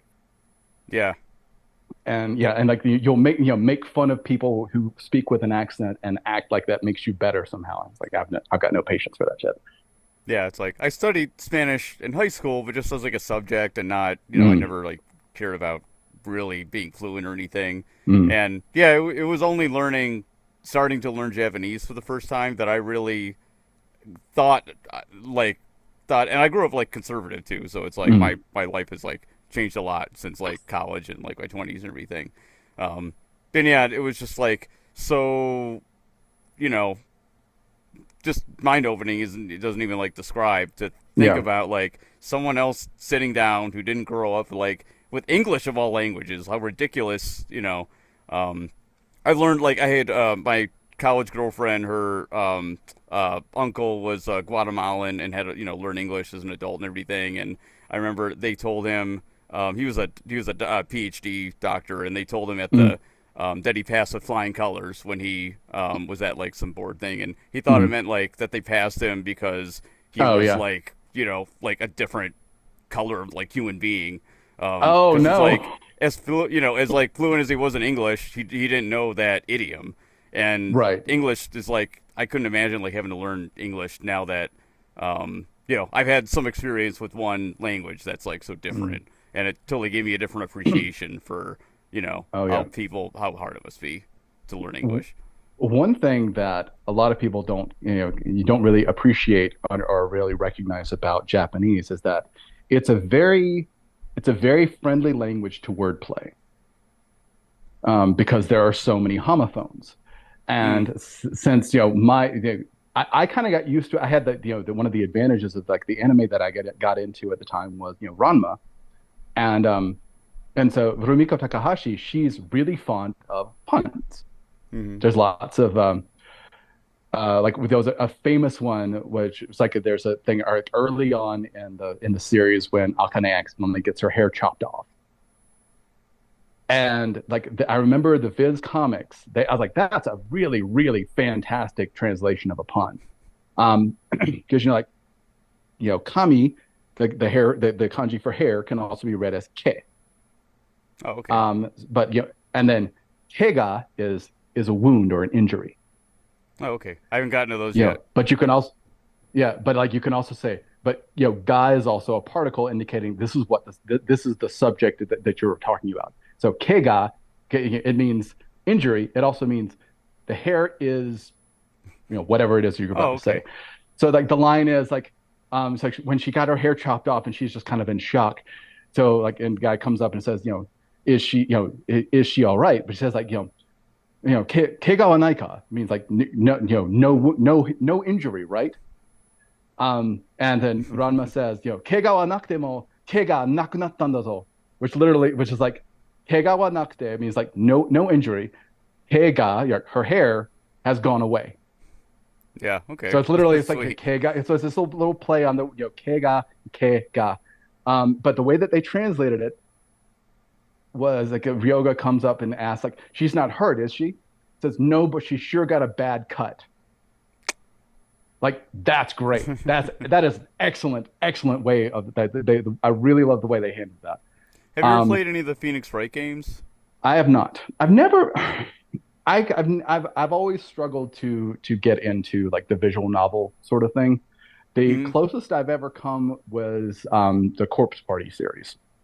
What's that? Oh, well, it's a series that I can only recommend one of, but the first one is fantastic.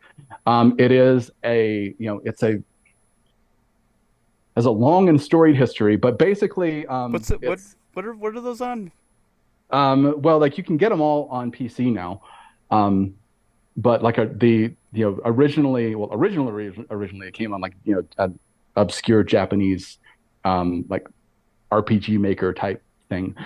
But it went through a bunch of iterations, but like the first time it ever saw release in the West was on the PSP. And it's this horror series about this group of students who get tossed. It's kind of like this nightmare isekai, um, where like these kids get tossed into this nightmare version of a school, and it's like if you die there, you live like basically you experience the agony of the moment of your death for eternity. Hmm. I'm like, ugh, that's horrifying. But it's like just amazing music, really, really good writing. The and it's like it's not particularly gory, but but a lot of it's like a lot of the action is is described in text. Hmm. And it has some very evocative descriptions of some extremely unpleasant things being done to people. Hmm. Um, and it's funny because the guy who translated it, I still think it's his best work, but he was like the guy who brought me in to do work for Xseed with those translations. Cool.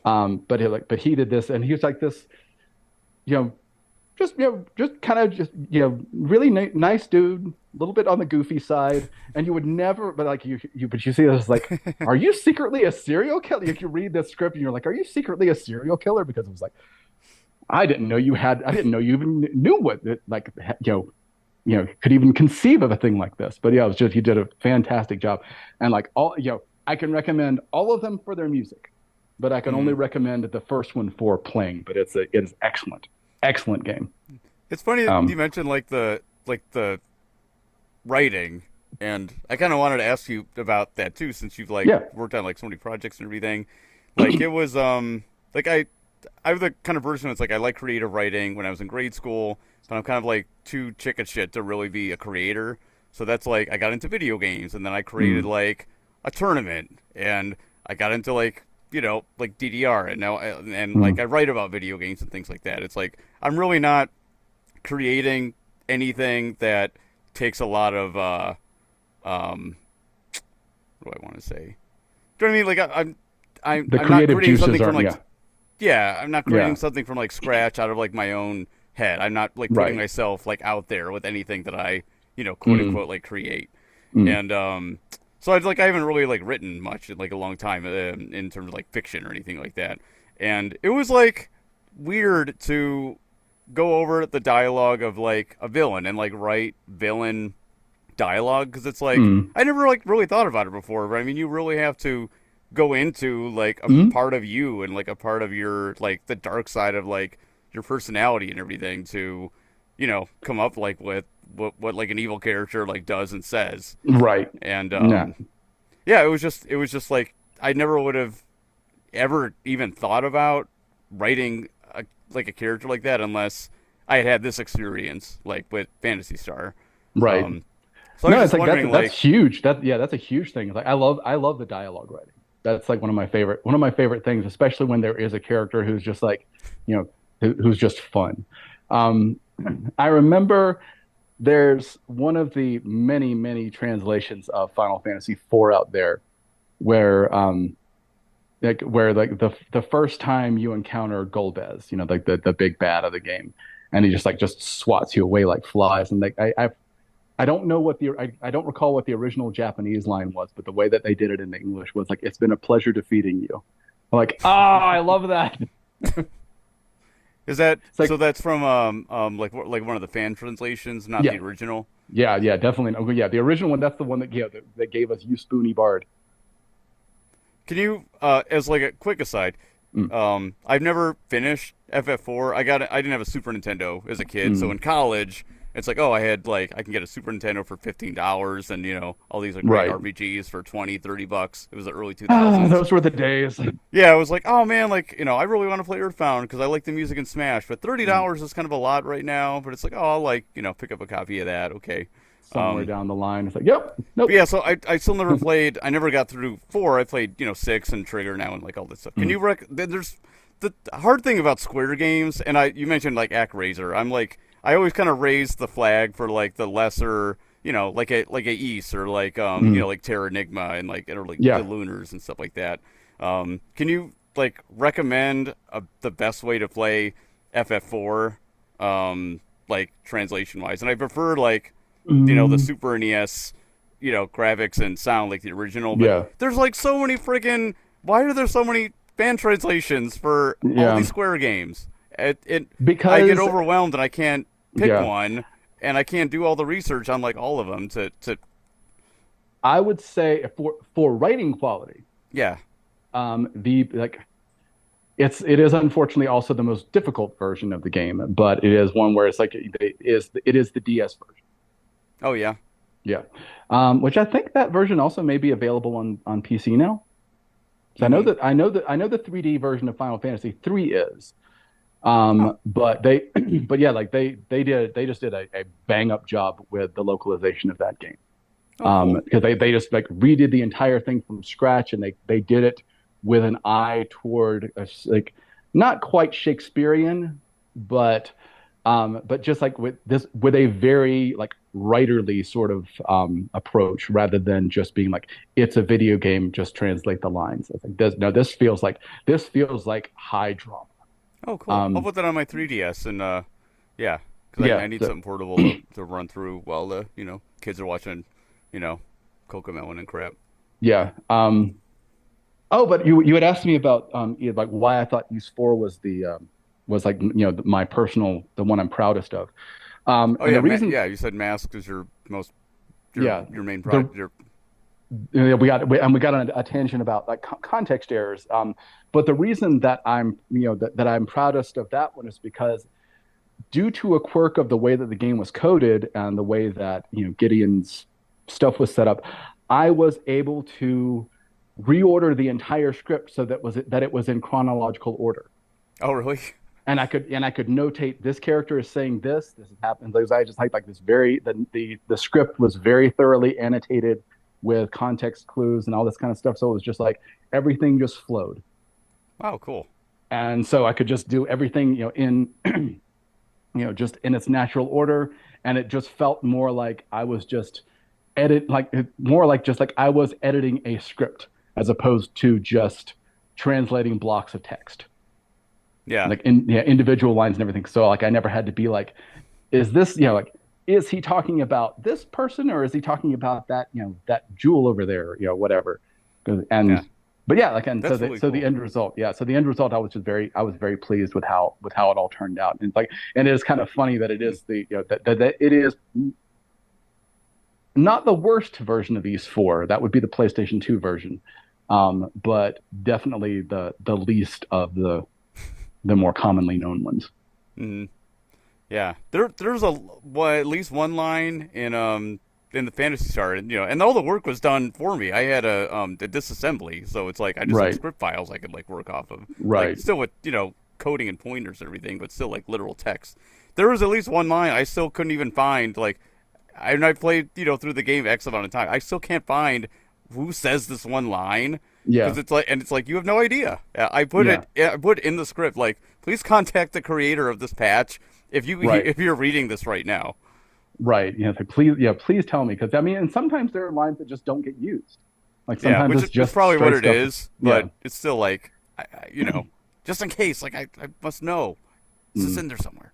Well, one of the things that I remember when I was doing the script for East 2, because I never worked on any of the old console version, like the PC Engine version was already done And did professionally. and did Chronicles come out on PC or PSP? I Well, just want to get the timeline. the way that originally what happened, they did a remake of East 1 called East 1 Eternal, Is that for and PC? that was for PC. Okay. And then they put out East 2 Eternal a little bit after that. Hmm. Um, and then later on, they redid the two of them, and they kind of updated the East One Eternal to match the visuals and the little tweaks and everything they added to East Two, and they put them out as East One and Two complete. Okay. And and you could buy, like, that was actually one of the I think the like up until the release of Chronicles on PSP, it was the only means outside of the PC Engine version where you could buy the two games packaged as one. Mm. Um, but then essentially what they did, they took the two complete editions and they, tweaked them a little bit again and put out and ported them to the PSP. Um, and that was East 1 and 2 Chronicles. Okay. And fun fact, the when I was talking with Exceed about the doing the because I already done the script for Oath and Felghana, and they were was that your first time working officially with them? Was yes Oath? yes, I'd like to, and I don't want to interrupt again, but I do want to just ask if you could explain how you got involved with Exceed. Like, doesn't it be like right now? I just wanted to make sure I asked the question. We'll cover that. Let's see. Blah, blah, blah. Damn, I lost my train of thought. Oh shoot, sorry. I was no worries. I forget stuff. I was like, oh, that's Yeah. like really important. I need to like make sure I ask that. So you're Yeah, talking no. about Chronicles and then Oh, right. Exceed.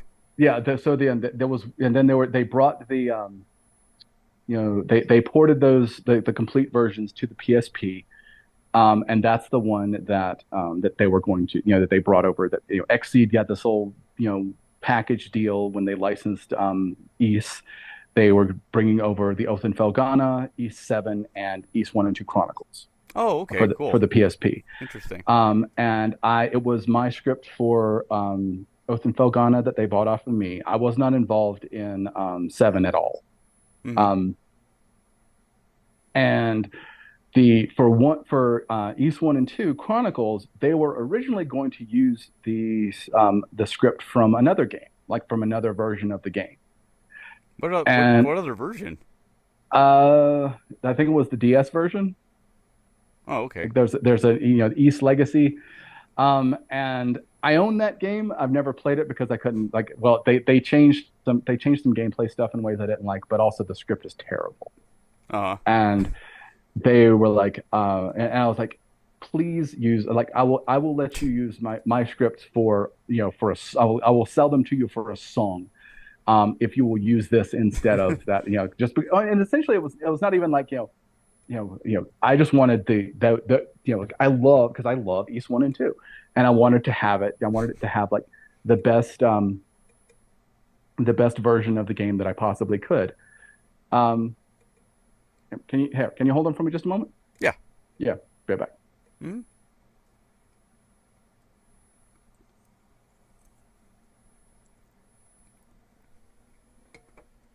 Taking a break. I'm going to get another Diet Dr. Pepper.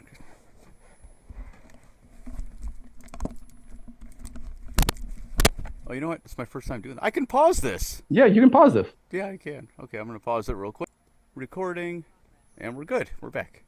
So, but yeah, like so, and basically, like I mentioned Corpse Party before. But the guy who he was Exceed's localization director for a while, for several years, and he was also a big fan of East. He's a old school. He's like an MSX collector. Like he loves the old school. Like he still posts up like, I got this new MSX find and all this kind of stuff, and it's like you see some really cool stuff out of him.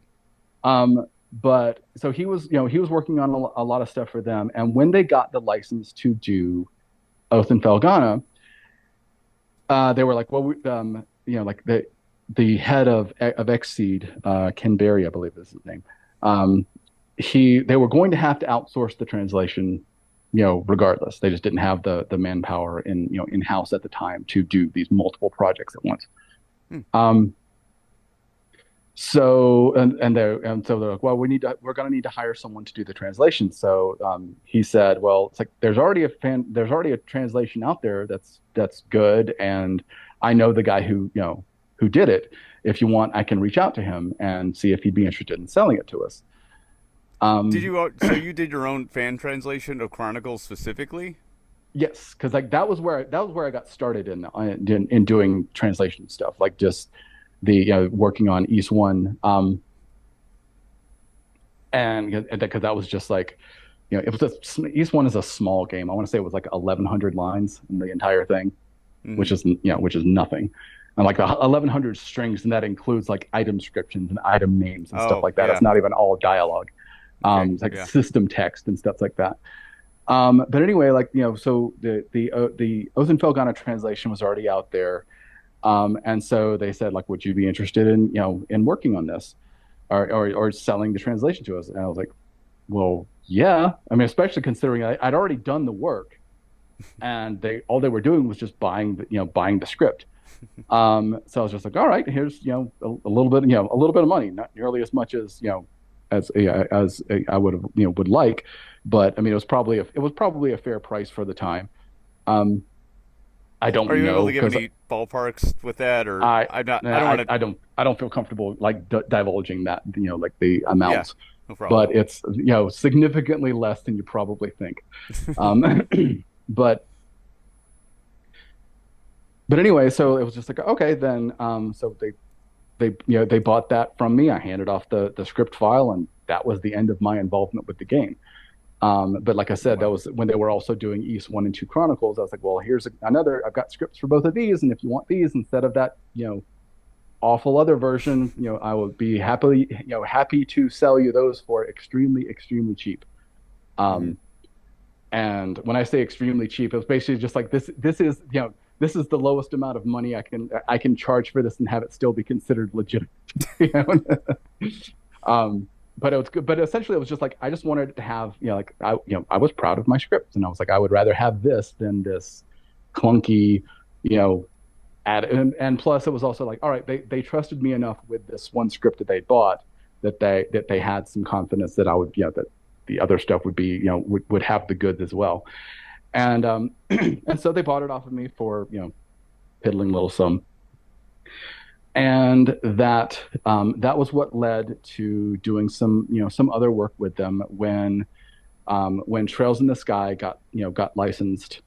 Then I got they tapped me to see if I would be interested in being like an outsourced translator for the game. Um, And just for me, I just played Dragon Slayer Legend Heroes mm, like a couple months ago, and I'm gonna write like a hardcore gaming 101. And just reading about it, I was like, oh, this is like the beginning apparently of like the Trails mhm. series. So Yeah, where is Sky in terms of like the Trails in the Sky is Legend of Heroes Part 6 okay.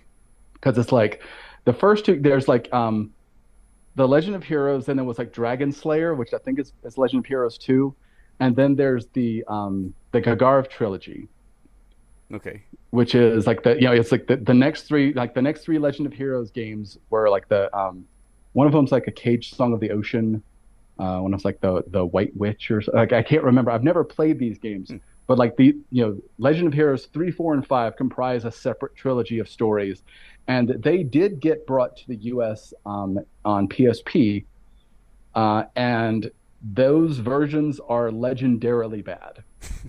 The local like the localization is so sloppy to the point where like you'll see text run off the side of the screen because they forgot to include a line feed Oh, or nice. carrot, and like this, bugs and stuff like that. It was just like this is not finished. They published an unfinished product, and like and all three of them are like that apparently. I've never played them, but yeah, that is what I hear. But then like Legend of Heroes 6 was Trails in the was Sora no Kiseki, which is Okay. Trails in the Sky, and that was Trails in the Sky first chapter. And so like after that they just sort of dropped the Legend of Heroes moniker entirely, and it just became Kiseki or Trails was became like the signature of the series. Okay. But yeah, I don't know if you've played any of those games. I had not. I was not Hmm. previously familiar with them, and like I knew of them, but like you know, I'm not the fan of menu-based combat that I used to be, like, and haven't been for a while at this point. Um, Yeah. You've been playing so JRPGs all your life, it's like, yeah, I mean, oh, and eventually I think I just kind of burned out on them. yeah. Um, I I'm the still, same boat. like, admire and respect the style and the genre and everything, but it's just like this is not my speed anymore. Like, just, and as an aside, I thought the combat in the Final Fantasy VII remake and Rebirth were absolutely fantastic. Yeah, I love I it. Yeah, I love it Yeah, too. I have issues with those games structurally. Like, there's a lot of padding, Yeah. Oh my and God. like, Yeah.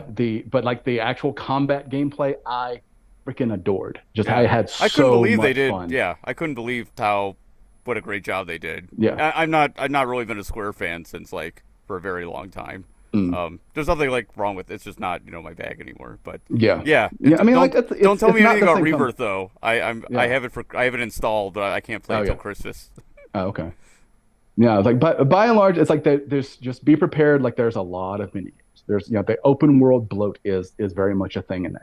Yeah, it was already Um. bad in remake, and I'm kind of Yeah. prepared. It's Well, I mean, at least with a lot of it, it's just like it's less the here's kind of like the infiltrating the Shinra building and remake. It's like they added all that padding of having to like go hand over like the monkey bars across the lobby and all that kind of stuff. It's just like, is this really improving the game?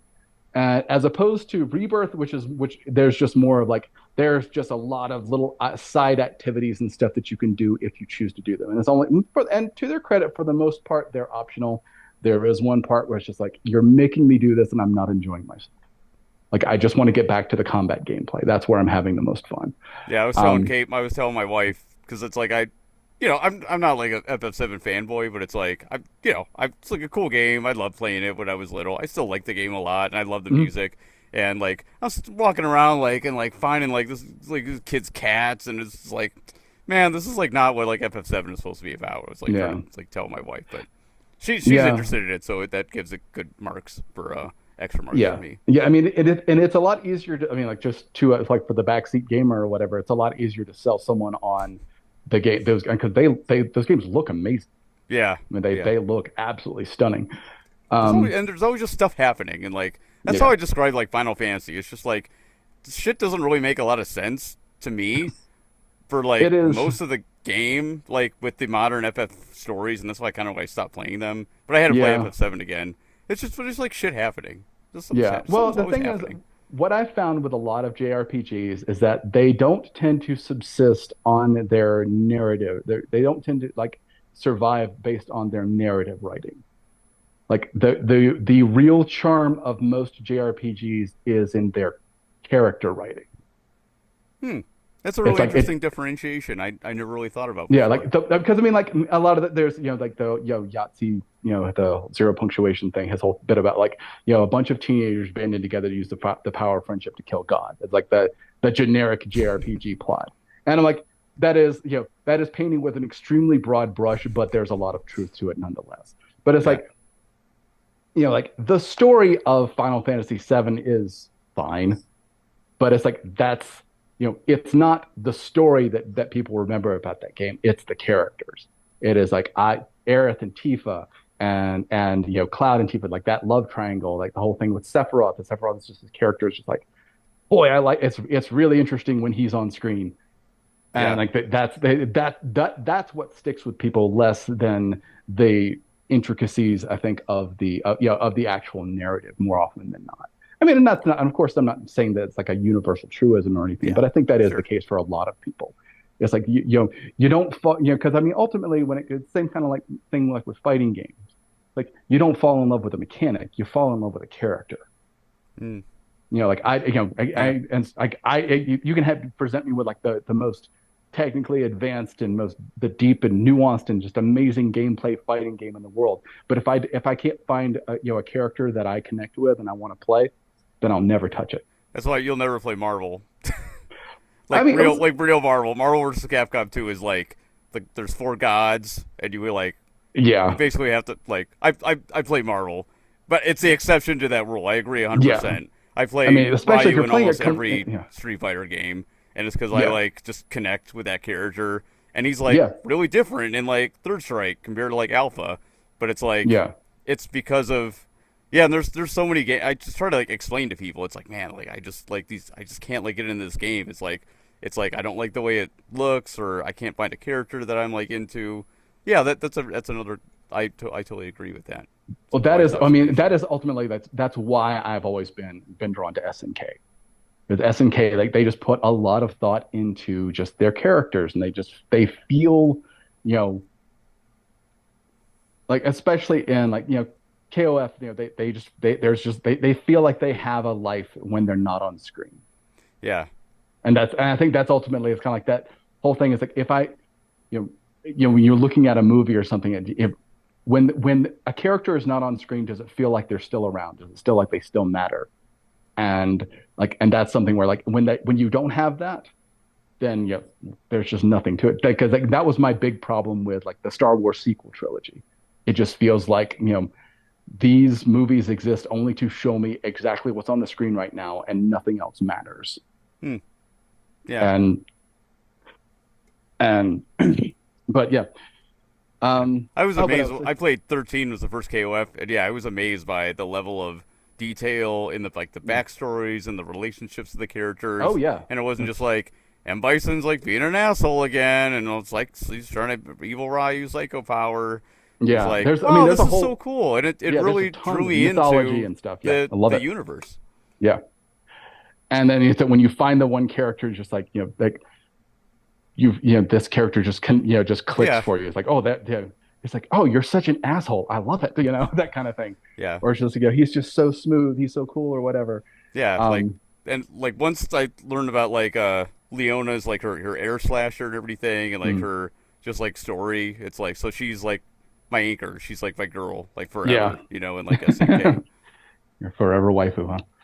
Um, but yeah, no, absolutely. And that was one thing where like I always struggled to like I told you I used to be like an very much an SNK elitist. Um, and but I It's a still tough like battle to fight. You're fighting a war well, there. yeah, I mean, like, and to be fair, like, I got into fighting games because of Street Fighter 2. Everybody, at the time. You But it were the was like best when, age too, man, because you could actually yeah, go to the arcade. Like I was I 9. was, yeah, I was like, I was because it was like 92 when Street Fighter 2 dropped, and I was like 18. So I was like perfect age for That's that. And yeah, so like, and then so yeah, like, and that's when I discovered like the like Fatal Fury and then Samurai Showdown. And it was like when I played like Fatal Fury and Samurai Showdown, like it's like these are not like it's Fatal Fury 1 especially. It's like this is not as polished as Street Fighter, but I love these characters. I love that's like I'm invested. Like I want to see Terry succeed and get his revenge on Geese Howard and all that kind of stuff. And I was like that was and like whereas Street Fighter Two's characters are much more of kind of like the broad pastiche, yeah, or like exactly. or like almost like a punch out level of this. Like, all right, let's boil a nation down to like down to 3 words.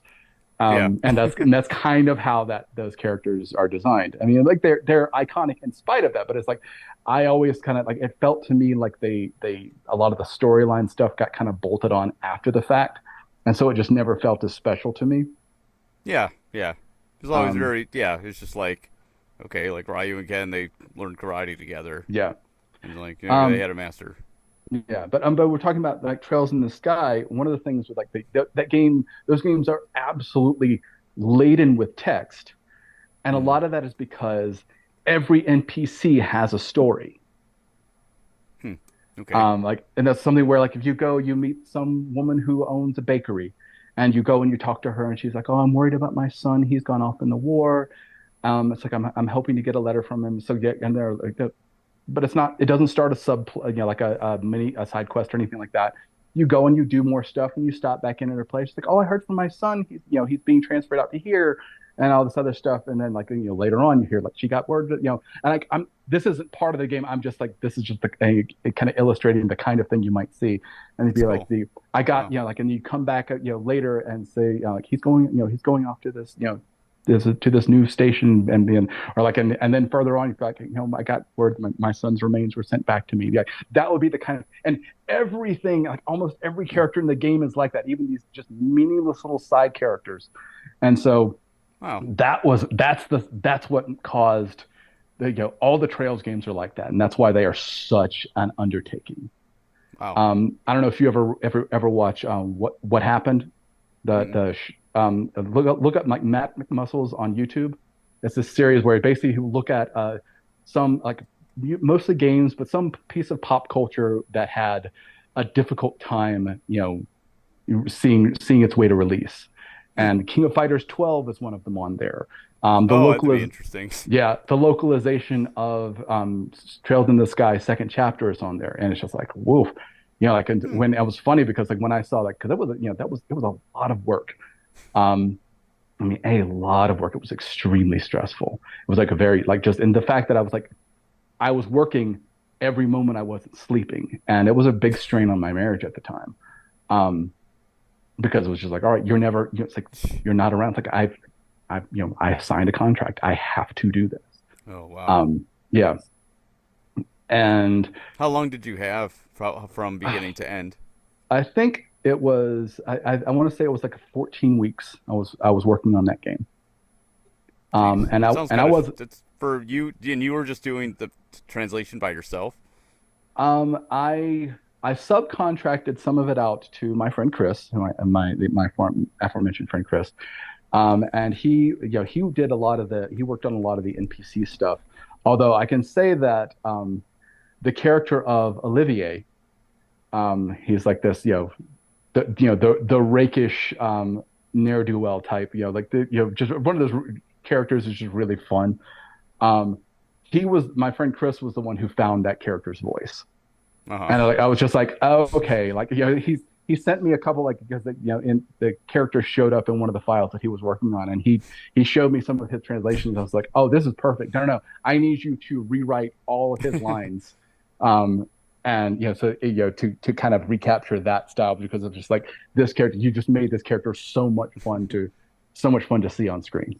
Um, like some bit where he's this eccentric thinks a lot of himself is like and so but there was a line where he's written his name somewhere or he's written something down somewhere and like the woman's asking him it's like what, I'm sorry sir I don't quite understand this note here, what does it mean to roll the tea gently, you know like, like that's just him, because she was asking for clarification on his pronunciation, so he took a little bit of liberty to spice the line up and it was just like, oh, that's so good, I love that.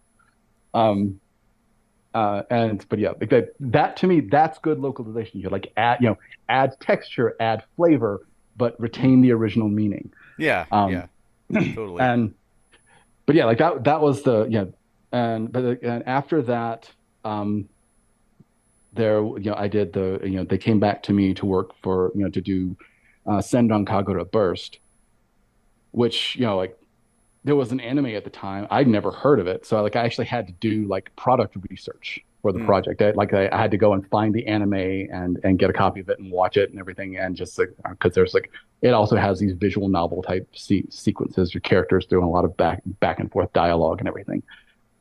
Um, and that was kind of where I realized that like, I don't like doing this unless it's a game I'm passionate about. Yeah. So Hmm. that's why I was like, hey, it's one thing to do it for East. It's another thing, or to do it for Samurai Shodown. These are series that are like just deeply embedded in my heart. Um, but but doing something for some, like just doing a series that I'm not invested in, I don't have like that personal connection with. It just like I don't have it. It's like it's just my heart's just not in it, and it's like I'm enough of a professional that I don't want to give it less than my best. Yeah. Um, and it's like the only I mentioned earlier, like if I could still have the opportunity to translate a couple of games, I would do like Real Bout Special Dominated Mind for PlayStation, which is Why is like that? the what's it's the And what is that too? it is a PlayStation port of Real Bout Fatal Fury Special, but it is a canonical sequel to that game. Oh, for Like like story wise. yeah, story wise, Okay. it has like a direct follow up. It's got more storyline stuff that's just never been localized. And it's just like it's just kind of like the Samurai Shodown RPG. It's a chapter that non-Japanese fans just didn't really get to experience, and so it'll be fun to bring that over. The other one is Rakugaki Showtime, Oh, what's that? which is that is it's a do you remember Treasure? Oh God, yeah, Yeah, yeah, big it's fan. it's one of their games. What? It's kind of like it's amazing. It's an arena combat game, and it's basically like all the characters are, rakugaki is the Japanese word for like scribbles, Okay. like just like childish, like sketch drawing. Um, and all the characters are like just these little kind of lazily done sketched, and they all like animate like their lines are constantly moving and everything. Um, Hmm. and basically, you like the premise is that the creator, this disembodied hand called God Hand, drew the entire universe into being and set these characters to fighting each other. Uh-huh. I love And Treasure. yeah, oh yeah. I mean, it's incredibly charming. All the characters and stuff are in 2D, but it's basically like a combat dodgeball game Hmm. because rather than fighting each other with direct moves, like there is a melee attack and stuff like that, but it's like the primary thing that you do, you jump, do these leaps around the arena, and you grab items and you throw them at your opponents. Um, think like and actually like the character Marina from Mischief Makers on the N64, she is one of the playable characters. What? Yeah. Um and so because like her whole shtick is throwing stuff. So like she was an easy fit into the game. Um What but is this the on? PlayStation.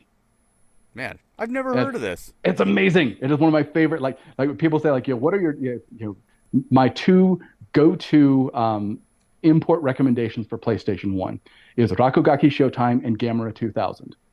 Oh, okay. I don't know Gamera anything about 2000, that either. Gamera 2000, Gamera like the flying turtle. Yeah. It is a naked, very blatant Panzer Dragoon clone, Oh, really? and it has live action cutscenes in English, and they're amazing. Oh, man. Um, and it has a fantastic soundtrack by Zuntata, like Taito's Oh, yeah. in-house band. And yeah, actually, like my one contribution to Hardcore Gaming 101 is that I did a write-up on that game. I might have read that. Yeah. I might have stumbled across that. And That sounds but yeah, familiar. it's so much fun. But anyway, like Gamera 2000, or sorry, Rakugaki Showtime, it was the thing was like you rather than just having like a dodgeball, you throw around this thing called a smiley ball, Hmm. and it has this little angry face on it. Um, or just has this basically like this neutral face. And the more it gets tossed around, the more it bounces around it gets angrier and angrier. Uh-huh. And when it gets fully charged up, it starts glowing, and you hear the like this like the sample that's like the sample from like the Hallelujah chorus. And then the next person to grab the smiley ball gets to do a super move. Uh-huh. And it's just like this is one of the most ridiculous things I've ever played in my life. I'm having so much fun. But yeah, Is it like, two player, four player? it's two player. It may be four player. Like I've never. I mean, I know that you can do two player. But yeah, like every single character in every single enemy can be unlocked for play. Oh, like Guardian Heroes. It's Yeah. badass. So yeah, very yeah. Oh yeah, it's cut from the same cloth in that regard. Also, it's just another treasure game. But yeah, like it got taken off the market because of some kind of copyright thing. So like physical copies got it really expensive for a while, and then it got a re-release on PlayStation 3. Um, Whoa. yeah, but yeah, like if that sounds even a little bit interesting to you, you should definitely check it out. It's like I cannot recommend it highly enough. It's just one of those weird games, and like this is so silly. This is so much fun, and like Yeah, to even even your know that light, there's a new treasure game that I haven't played is incredibly exciting. yeah, but yeah, like even the life meters are little pencils. They're like colored pencils. Like they get shorter and shorter and shorter until they break at the like when the person gets KO'd. Yeah, just like it has all of that classic treasure charm. Sounds amazing. Yeah. Um, I did but want to yeah. ask before, because yeah, we Mm, and I know we mentioned time. It's getting late for you and everything, mm. and we've been going a while, which is awesome. I did kind of want to ask, how did you like? I wanted to be sure to ask, how did you make the leap between like hobbyists learning Japanese to like I translated these Chronicles 1 and 2 for fun, and then to have such a professional script that you could sell that to a company, which I don't understand why that doesn't happen with more fan translations, by the way, but that's a whole nother subject.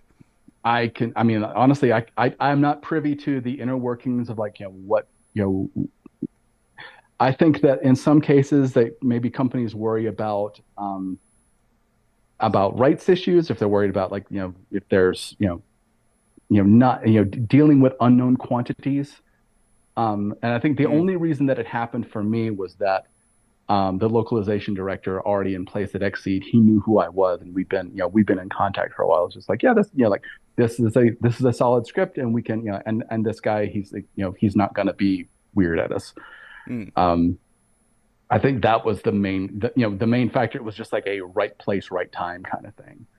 Mm. And and it was because of that. And I'll touch on something with E08 here in a moment. But um, I sort of became this, almost by accident, like this authority on East. And I kind of left my stamp on the universe, like some of the terminology that I used. It was because like one thing where like I had to break a lot of hearts when I explained to people like there's when you see like in the measurements in East, Mm. it's like there's mirai, which equates to a meter, and then kurimerai, like kilometer, kilometer, but but it's something where people like it, but I spelled it. I was just like, all right, how do I convey that this is how it's said, using English phonetics without it just being, just Romanized Japanese? Because I was deliberately trying to avoid that look. I didn't want to just make it as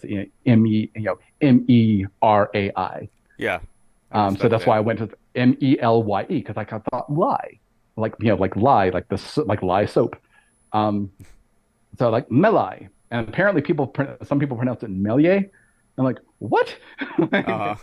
That is not what that was. Um, or in Kurimerai, came Krimalai. Um, Oh, but okay, yeah, cool. yeah, that was like Merai is Melai, Kurimerai is Krimalai. Um, but yeah, like I had to break some hearts when I explained like that's not that. Sorry, like it's not Melier. Like that's not how that works. Um, but yeah, and so terms like the word like darklings, Mm. like that was actually something where like in East Origin, like there's like in East for Dawn of East, there's a group they're called Yami no Ichizoku, which is like Ichizoku is like a that's slightly old timey word for like family or clan. So the clan Yami no Ichizoku, like clan of darkness. Mm. And then like in East Origin, they just became known as Yami, the dark. Mm. And then so I was like, well, I'm not going to call them the dark. Like that's just hokey sounding. Like it's just we need something that sounds a little bit more appropriate. Like hey, let's end top like do you remember the show Visionaries? Mm. I don't know. When was that out? That was like mid '80s, like back when like Transformers G1 and GI Joe were like making Oh, were still okay. big. I was born in But '82, so I just got okay, so like yeah, it's a I little would a I little would bit get home after from your time. school and like be seeing like the credits for Transformers. So it's like I love the Gotcha. toys. I never got to watch like Yeah. those shows much. Um, but like the bad guys in that series were called the Darkling Lords, and I was like, ooh, Darkling, that works. And so that was where I got the word Darklings. Oh, nice. So like that's it was inspired by Visionaries, Knights of the Magical Light. Um, and yeah, there was like there was basically cashing in on the craze for holograms at the time because there were like all the toys had the little holographic like you know things on them. Characters could turn into their little animal totems. Oh, And okay. they looked they were like the green versions of them. They looked like something out of like the Mortal Kombat animalities. So because they were just like these bright green like monochromatic versions of the characters of these animals. Yeah, I can picture Um, that. yeah, but yeah, but like so I kind of got to leave my mark on the series and everything, and I'm I'm content with that. Like I don't want to police how other people enjoy the series. I don't want to police how anyone should think about the series. I'm not even going to make a big stink about like you're pronouncing this wrong. I don't care. just enjoy this. And like my entire motivation for getting into doing it in the first place was like I wanted more people to be able to enjoy the show or the series. Yeah. And I feel like I played a significant role in making that happen, and I'm really proud of that. Yeah. Um, and but like that's all I expect out of it. I don't expect compensation. I don't expect like any kind of recognition. I mean, some people follow me on, on Blue Sky and stuff because of my translation stuff, and it's like okay, but like that's cool, thank you. Um, but like I don't ever want to be the kind of creative who gets all like prescriptive about how fans should enjoy a work. And just my only pronouncement there is just like just remember, you love it, you don't own it. Yeah. Sometimes I Everybody else wonder if it's like it was just because I'm old that like I have that more of a philosophy too. It's like, oh, like with this fighting game stuff, we had like the second biggest tournament in the world, yeah for like these games and everything for like a nice stretch there, and it's like well I don't mind like it's just it makes me happy that like players that we flew over, from like Japan, like after seasons meetings, like oh now they're sponsored by they would get sponsored because they did something yeah like cool at our event. Then and it's be like like that's so cool. I'm just yeah I had a hand in that. That's so yeah like, that's so cool. yeah it's like it But just makes me happy, and I don't really feel it's like oh if people well know or I care think about it, like that's cool. But I mean, to me, it was like I this, it's I like think I'm just glad we did it. age does play a role, but there's something like one of my favorite comedian is an Irish comedian. His name is Dara O'Brien. But he was this one thing where he was talking about, he was specifically talking about like music, like people have when you're, because when you're young, whatever it is that you're into, you want to be the best at being into it. Like I'm the best fan of Street Fighter. I'm the Yeah, best fan of the Beatles. I'm the best fan. Like I know all of their entire catalog. I know their history. Like you yeah, feel this urge to be like, performatively knowledgeable about something. And I think like as you get older, maybe it's just, maybe you just don't have the energy for it, but it's just like I've only got so many more years on this planet, and does not feel like a good use of my time. yeah. And also, And when I started talking to Kurt from Hardcore Gaming 101, mm, I really like the first step to knowing everything is knowing that you know nothing.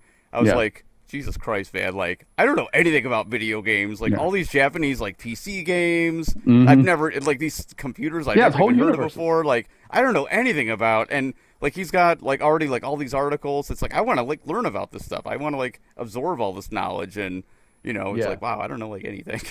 I mean, yeah, and like if you really want to kind of dive into a lot of that stuff without spending an entire fortune, the Mister is the way to go. Yeah, it's I always um, grapple kind of with how I present, like piracy basically. Mm. But I mean, I just went to I got to present at the World Video Game Hall of Fame on. Oh, I that's did, I cool. did a thing on ROM hacking at a symposium they had called Preserve the Games, and it's basically like how people are trying to get just straight emulation, like straight piracy, like legitimized, and it's a Yeah, slow grind because like the ESRB, they're just like Nintendo. yeah, and they're not gonna voluntarily give up any kind of power, even if they're not like using that power, at Right. all financially and everything. But that's like a whole other thing. Yeah. I But mean, yeah, and we could keep going for hours, but yeah, it is getting a little late here. yeah, I did want to ask like how you got between that point of like doing East Chronicles and like having that professionally handed over to someone, and from the beginning point of you studying Japanese from a book. I did want to cover that before we. Um, I mean, initially, it was just like this, like I had this book where I taught myself vocabulary. I didn't really get a good grasp on kanji until much later, and I've forgotten so much of it at this point. Um, How did you study that? Just like from books as well yeah, on your own? lots of just like that immersion therapy kind of deal where it's just like all right, I play. I would actually one of the things where just for just general learning vocabulary and learning kanji and stuff in particular is like once you have a grasp on it, is watch watch Japanese shows with the Japanese subtitles on, Hmm. because it's a lot easier to make that connection where you see like that kanji means this, or that, pairing of kanji or whatever means this, when you also hear the word being spoken, that, and it's not strictly down to like, wait, when that's next to, when that's to the left of the compound, that it's pronounced this way, when you don't have to think about that kind of thing. Hmm. Um, that was one of the big things, this, just consuming as much stuff as I could, and just kind of like just sort of, you know, I mean, like I'm also ADHD, and like basically the best way that I learn is brute force repetition. Yeah, I And do so too. that's essentially what I did. I mean, like I did not, I didn't happen into a career with the translation stuff. It was like, all right, they bought a couple scripts of mine, and they're like, okay, well, would you like to do some more work for us?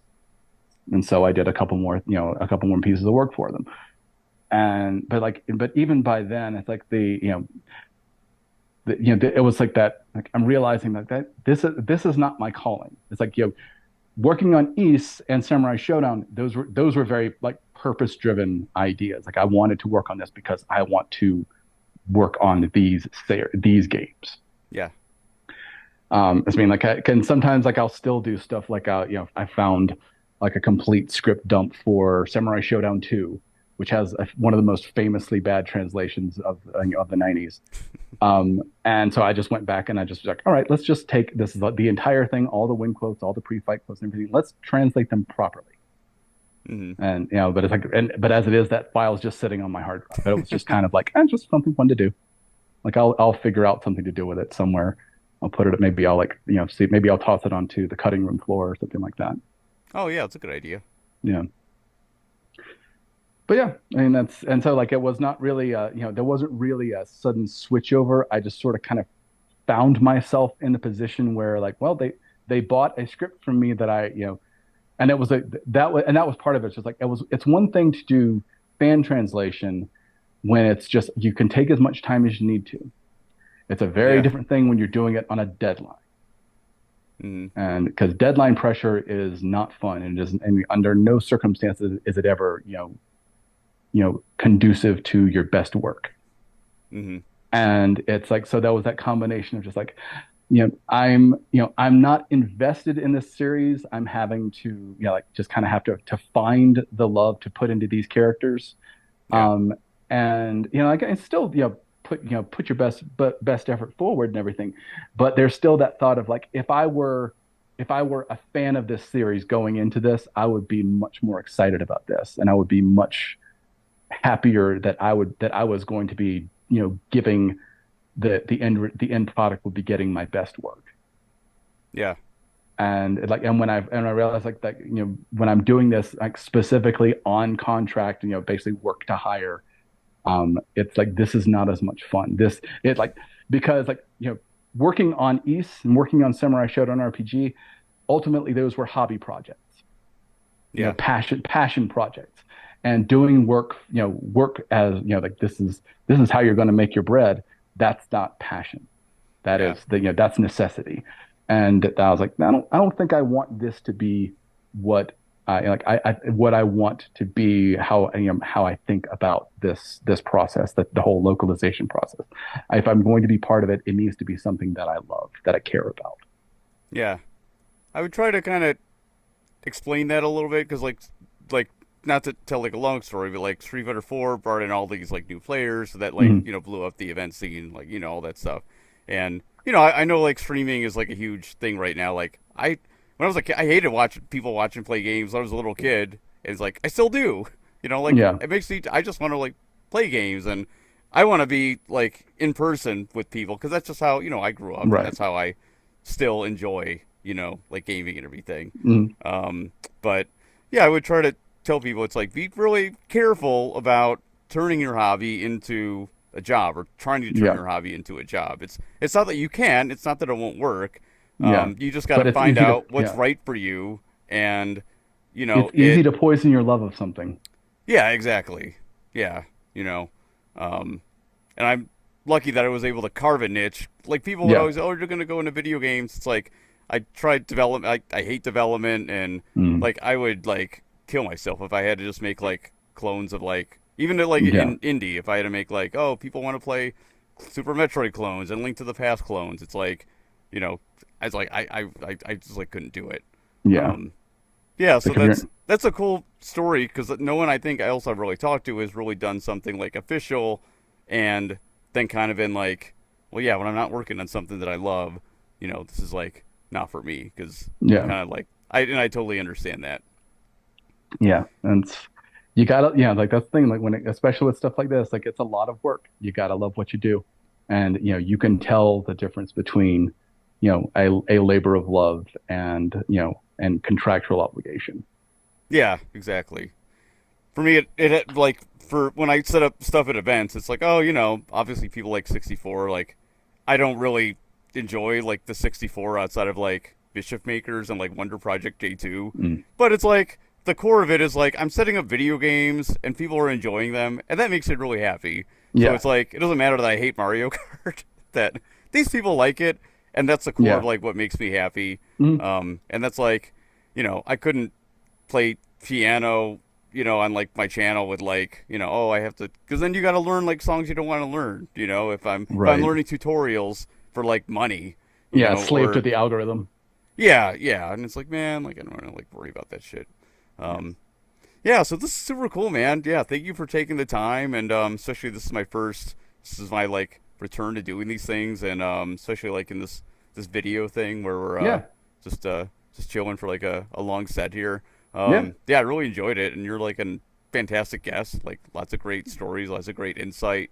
Oh, thank you. Not just to the process, but just like about the games, and I think like what makes, I'm always just interested in like what connects us emotionally, Mm. to like the games that we love, and it's just really fun talking about that stuff. Yeah. I mean, if you want to have me back, I'd be happy to join. Yeah, that'd be great. Yeah, let's find some other stuff to talk about. I think Yeah. we'll have plenty. Yeah. I was going to say, I don't think that's going to be too difficult. Yeah, But well, yeah. cool, Jeff. Yeah, thanks for hanging out, and yeah, this is found in Fanslation, and yeah, it was a lot of fun. I Yeah. hope we're going to be doing more of them, and see you guys next time. Yeah. Sounds like a plan. Take care. And thanks for your time. See you, Jeff. See you, man. Take care.